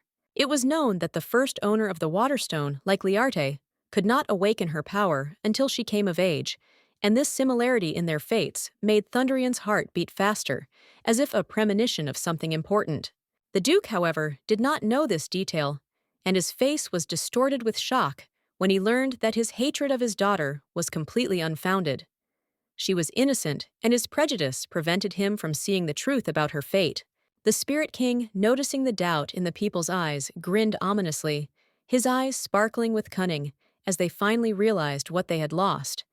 And perhaps this was only the beginning of the revelation of those secrets that had remained hidden for so long. The Spirit King, without hiding his contempt, pointed to the girl's velvet cloak, and with a poisonous grin called her companion nothing more than a shameless fake, as if his presence were only an extra burden on her path. The long-hidden secret has finally come to light. It turns out that Leonritius was the one who sucked all the power out of his mother, causing her death, and this left an indelible mark on his family, giving birth to a dark shadow. After this terrible youth was born, he became nothing but a hindrance to his sister, preventing her from developing completely absorbing attention and resources, leaving her in the shadow of his own actions and torments. Leonritius, overcome with rage, clenched his fists when he was forbidden to use water magic, and his heart filled with anger and despair, because this was the last thing that connected him to the ancient powers. Now that Liarte had left home, the water spirit had taken revenge by taking away the Elheim line's water magic, depriving them of that powerful gift, and the Elheim totem seemed to have become only a pitiful reflection of its former glory. The Duke, unable to believe the truth, began to laugh in madness, realizing that they had made a terrible mistake. They should have returned their daughter before it was too late, for now their family was left without power. The carriage rocked as it slowly passed through the streets, and the coachman, intently controlling the horse, continued on his way, oblivious to the world around him, while the city seemed unhurried, absorbed in its usual bustle. Liarte was dozing on the nobleman's shoulder, her body relaxed, as if she were half asleep, when he gently woke her up quietly, saying that they had finally arrived, as if to gently bring her back to reality. The lady blinked slowly, gradually, waking up, and her gaze remained clouded, as if she still felt the soft embrace of sleep on her, unwilling to let go of its cozy shadow that so gently held her, not allowing her to return to reality. After that, trying to clear her thoughts, the beauty turned her gaze to the window, curiously trying to understand where exactly they had arrived, wanting to know in what corner of this big world their long and tiring journey had ended. It was the Duchy of Birch, a stately place with a large house, a mansion that rose above the green expanses that surrounded it, like a reflection of the stability and strength of the family to which they now belonged. Like a true gentleman, the man extended his hand to his lady, helping her carefully descend from the carriage. His movements were so smooth and confident that she felt completely safe under his caring gaze. On the street, they were met by a handsome adult man with bright red eyes similar to Birch's. It was the father of the lady's beloved. His name was Carmen. The man looked confident and friendly, greeting the guests with warmth. Mikhail quietly whispered into the sweet Liarte's ear that his father had long wanted to meet her, and now finally this moment had come, as if their whole history had come to this important turn, where their paths crossed and began a new chapter. Liarte, slightly bowing her head, addressed the aristocrat with warmth and respect, thanking him for agreeing to receive her in his home, and her voice, full of sincere gratitude, reflected deep respect for his hospitality. But suddenly, her step was stopped by Mikhail, who with a slight smile noted that she shouldn't behave so formally and tensely, because at this moment it was much more important to show sincerity and warmth than to observe conventions. The boy's father confirmed his son's words with a friendly smile, adding that the right words and actions are always appreciated, especially when they come from someone who truly understands what gratitude and respect mean. Giving the lady a kiss on the hand, he expressed his deepest gratitude for saving his child, saying that he could not find enough words to thank her for this priceless act that changed their destinies. The noblewoman, shaking her head slightly, did not agree with his words, stating that in fact it was the man's son who helped her by giving her a new home and providing security, because without his help she would not have been able to start a new life. The nobleman's father could not help but notice how his son looked at the young lady with a deep, almost intimate gaze, and in this gaze there was not only admiration, but also an unconscious desire to protect her, which was impossible to hide from those around him. Then, with a graceful movement of his hand, he invited the young couple into the house, inviting them to rest after their long and tiring journey, trying to create an atmosphere of comfort so that they could recuperate and feel completely comfortable. Liarte bowed her head in surprise when she heard herself called a benefactress, because these words seemed unexpected and excessively high for her modest actions, causing mixed feelings in her soul, misunderstanding, and slight embarrassment. For Liarte, where luxurious furniture and refined decor created an atmosphere of true comfort and peace, as if this corner was specially created for her rest and comfort. Suddenly, there was a knock at the door, and it was the servant whom Carmen had sent to the young lady to deliver an important message. His steps were quiet but confident, and his presence filled the room with a feeling of expectation. The door creaked open, and a bright light entered the space, enveloping the person entering, and then with grace, a stranger entered the room, bringing with him freshness and a slight sense of change. It was a beautiful maid, a maid with a soft and welcoming expression on her face, who introduced herself as Marilyn, confidently stating that from now on, she would take care of all of Liarte's needs, providing her with all the comfort she needed. In her past life, this maid was a brave warrior who fought hundreds of soldiers mercilessly and decisively, and her strength, bravery, and unwavering determination left an indelible mark in history as those who never retreated in the face of mortal danger. The maid, with a serious and confident expression, asked her mistress to take care of her, declaring that from now on she would protect the noblewoman like a loyal guard ready to stand guard over her safety and eternal peace. Marilyn approached her lady with deep respect, slightly bowing her head, and in a soft but confident tone, informed her that her master had sent her here with a clear task: to take care of Liart, protect her from any dangers, and fulfill her duty. The leaves rustled quietly, the bushes swayed gently in the light breeze, and bright light poured from the greenhouse windows, filling the space with a warm glow and creating an atmosphere of comfort, peace, and serenity, as if time had slowed down here. The aristocratic father and son were having tea. They were sitting at a large table with 3 chairs, and the atmosphere was filled with easy conversation and family comfort, despite the slight tension that hung in the air. Mikhail, like a faithful dog, patiently and with a devoted look, waited for the appearance of his beloved. The man's eyes reflected impatience and excitement, because each of her appearances filled his heart with great joy. The man sipped his tea, thought for a moment, and with a slight smile suddenly declared that there were rumors that raising children was a useless occupation, which caused slight bewilderment in his interlocutor, who could not immediately understand how seriously this was said. Without a trace of embarrassment, the young man stated that it seemed that his parent had not tried hard enough, and there was a frank irony in his voice that made his interlocutors freeze in surprise and think about the audacity of his words, as if he ignored all conventions. The men turned sharply at the noise coming from the other side, and their gazes instantly became tense, as if they anticipated something unexpected that could disrupt the usual course of their conversation and introduce uncertainty into the atmosphere. Liarte stood before them, dazzling and elegant, dressed in a new dress, the blue and white shades of which resembled a fresh flower. Her beauty attracted all eyes, and her every step, like a dance, was filled with grace and charm. The noblewoman, with a slight bow and a soft look, asked forgiveness for being late, her voice sounding sincere and humble, as if she felt that even a minor delay required an explanation, and sought to smooth over any possible discontent. The head of the Birch family warmly invited the lady to sit at their table. His gesture was full of friendliness and hospitality, as if he wanted to create an atmosphere of comfort and respect where everyone would feel like an important part of this event. The aristocrats drank tea in the greenhouse, where the air was filled with the fragrance of flowers, and the maid standing nearby readily awaited any order, creating an atmosphere of refined tranquility and majestic solitude. The aristocrat, with obvious surprise, stopped in front of the table, unable to hide her admiration, looking at the many exquisite treats that were in front of her, as if this table was a true symbol of boundless hospitality and care for each guest. The desserts looked especially appetizing.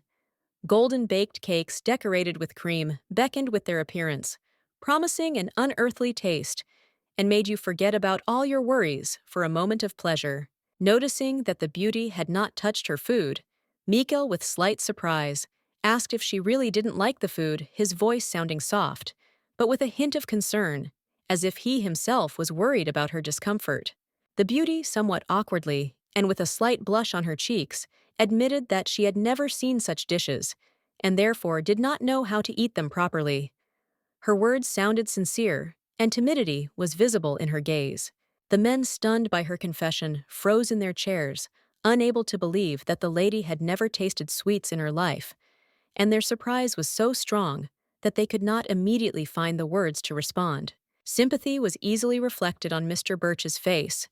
His gaze was full of sadness and longing, as if he was worried about his beloved, and for a moment his heart sank, sharpening with deep inner pain and anxiety. However, hiding his sadness, he quickly changed his facial expression to a warm and friendly smile, promising the lady his full support, assuring her that he would always be there, ready to come to the rescue at any moment. First, he pointed his fork at the strawberry roll, which looked soft and delicious, its sweet aroma filling the air, as if inviting her to enjoy this treat. And he said with a smile that this delicacy was worth trying. Trying to offer her something tasty, Mikhail held out a piece of dessert on the cutlery, with a soft smile asking the lady to open her mouth and taste this delicacy. His voice was soft and a little playful, as always when he wanted to please her. The nobles smiled with interest and slight surprise as they watched the girl actually enjoy the sweetness, their gazes filled with approval, as if this moment had become a sign of her acceptance and comfort for them. Liarte smiled happily, her eyes shining with pleasure. She felt her heart filling with comfort and warmth, as if she had finally found a place where she was appreciated and where she could be herself. The evening sky was bathed in soft light, and from the windows on either side, golden light poured in as if moonlight was refracted in the glass, casting shadows, creating an atmosphere of mystical silence in the air, broken only by the crackling of the fire in the fireplace. The lady walking along the luxurious marble corridor walked confidently, accompanied by her maid, her gaze directed at the window where the twilight was just beginning to subside, and in her head were thoughts about the past day, full of important events that left a mark on her soul. Suddenly, in the midst of this silence, a piercing cry was heard, from which the noblewoman's heart sank and her body tensed, as if ready to react, and she instinctively turned around, trying to understand where this sound came from, which disturbed her peace. She turned back sharply, trying to figure out where the scream was coming from, but there was only emptiness before her eyes, and the silence seemed to swallow everything around, leaving only an uneasy feeling of ambiguity and uncertainty. Looking around in confusion, Liarte decided that perhaps she had only imagined it, and that it was nothing more than a figment of her imagination. But at that moment, her heart still remained gripped by an incomprehensible anxiety, as if something was wrong. However, the cry was repeated shrill and alarming, causing the maid to ask her mistress why she had suddenly stopped, as if she had not heard this eerie sound that disturbed the silence of the night and awakened hidden fears. The maid, not hearing anything that was troubling the lady, confidently stated that there were no loud sounds, unlike her mistress, who clearly distinguished the cries of some kind of animal, perhaps occurring somewhere in the distance. The young maid, supporting her mistress by the waist, suggested that she go to her chambers to rest and relax after such a long and stressful day, as if understanding that Liarte needed time for herself to regain her strength. Liarte had no choice but to nod in response and lower her head, agreeing to the proposal, because the fatigue from daily worries and experiences overcame her, and peace and rest seemed necessary at this moment. Together with the maid, they continued their journey along the long, dark corridor, where the candlelight barely touched the walls and the shadows played on the stone slabs, as if hiding everything that was hidden in their depths, and the air was saturated with the cold of the night. But the screams did not stop growing louder and more frequent, like the sounds of wild nature pursuing their steps, and each new cry filled Liarte's heart with more and more anxiety, making her nervous and feeling that something terrible was about to happen. Carmen sat in his office late at night, reading documents, and fatigue, like a heavy weight pressed on his shoulders. He stared at the mountain of papers, and thoughts consumed by anxiety hovered in his head like persistent shadows. The butler stood nearby quietly, awaiting orders, when the aristocrat, wearily speaking the words out loud, began to read out a letter that seemed to contain nothing but complaints and grievances, devoid of any hope for constructive dialogue. In the letter, the nobles demanded that Liarte return to her duchy, and with every word, Carmen's voice grew more and more irritated. It was too much. His resolve had finally been challenged, and demanding Liarte's return was only the last straw. The butler accepted the master's words with unconditional consent, claiming that the crown prince, as well as the entire imperial family, sincerely sought the downfall of the powerful Birch family, which in their opinion had become inevitable and necessary for the preservation of their power. With a slight smile, Carmen watched as the prince seemed to suddenly change his plans, and now his desire to marry Liarte became clear. This decision turned out to be quite intriguing, making everyone around guess what was behind such a move. It was a completely absurd delusion. After being treated so cruelly in the past, she could not even think about returning to the place where she had to endure such humiliating and painful moments, leaving them in the past forever. The letter, full of complaints and absurd demands, was thrown into the trash without hesitation, as not worth even the slightest attention, because it contained nothing but empty words and useless threats. The butler bowed with deep respect to his master, having received clear orders to no longer accept letters from aristocrats who were trying to return Liarte, which was unacceptable in the eyes of their family, and in particular the master himself. Before dismissing his servant, the man with a sinister smile on his face added with cold determination that if anyone still dared to continue sending letters, let them know. Carmen would personally deal with them breaking her arms.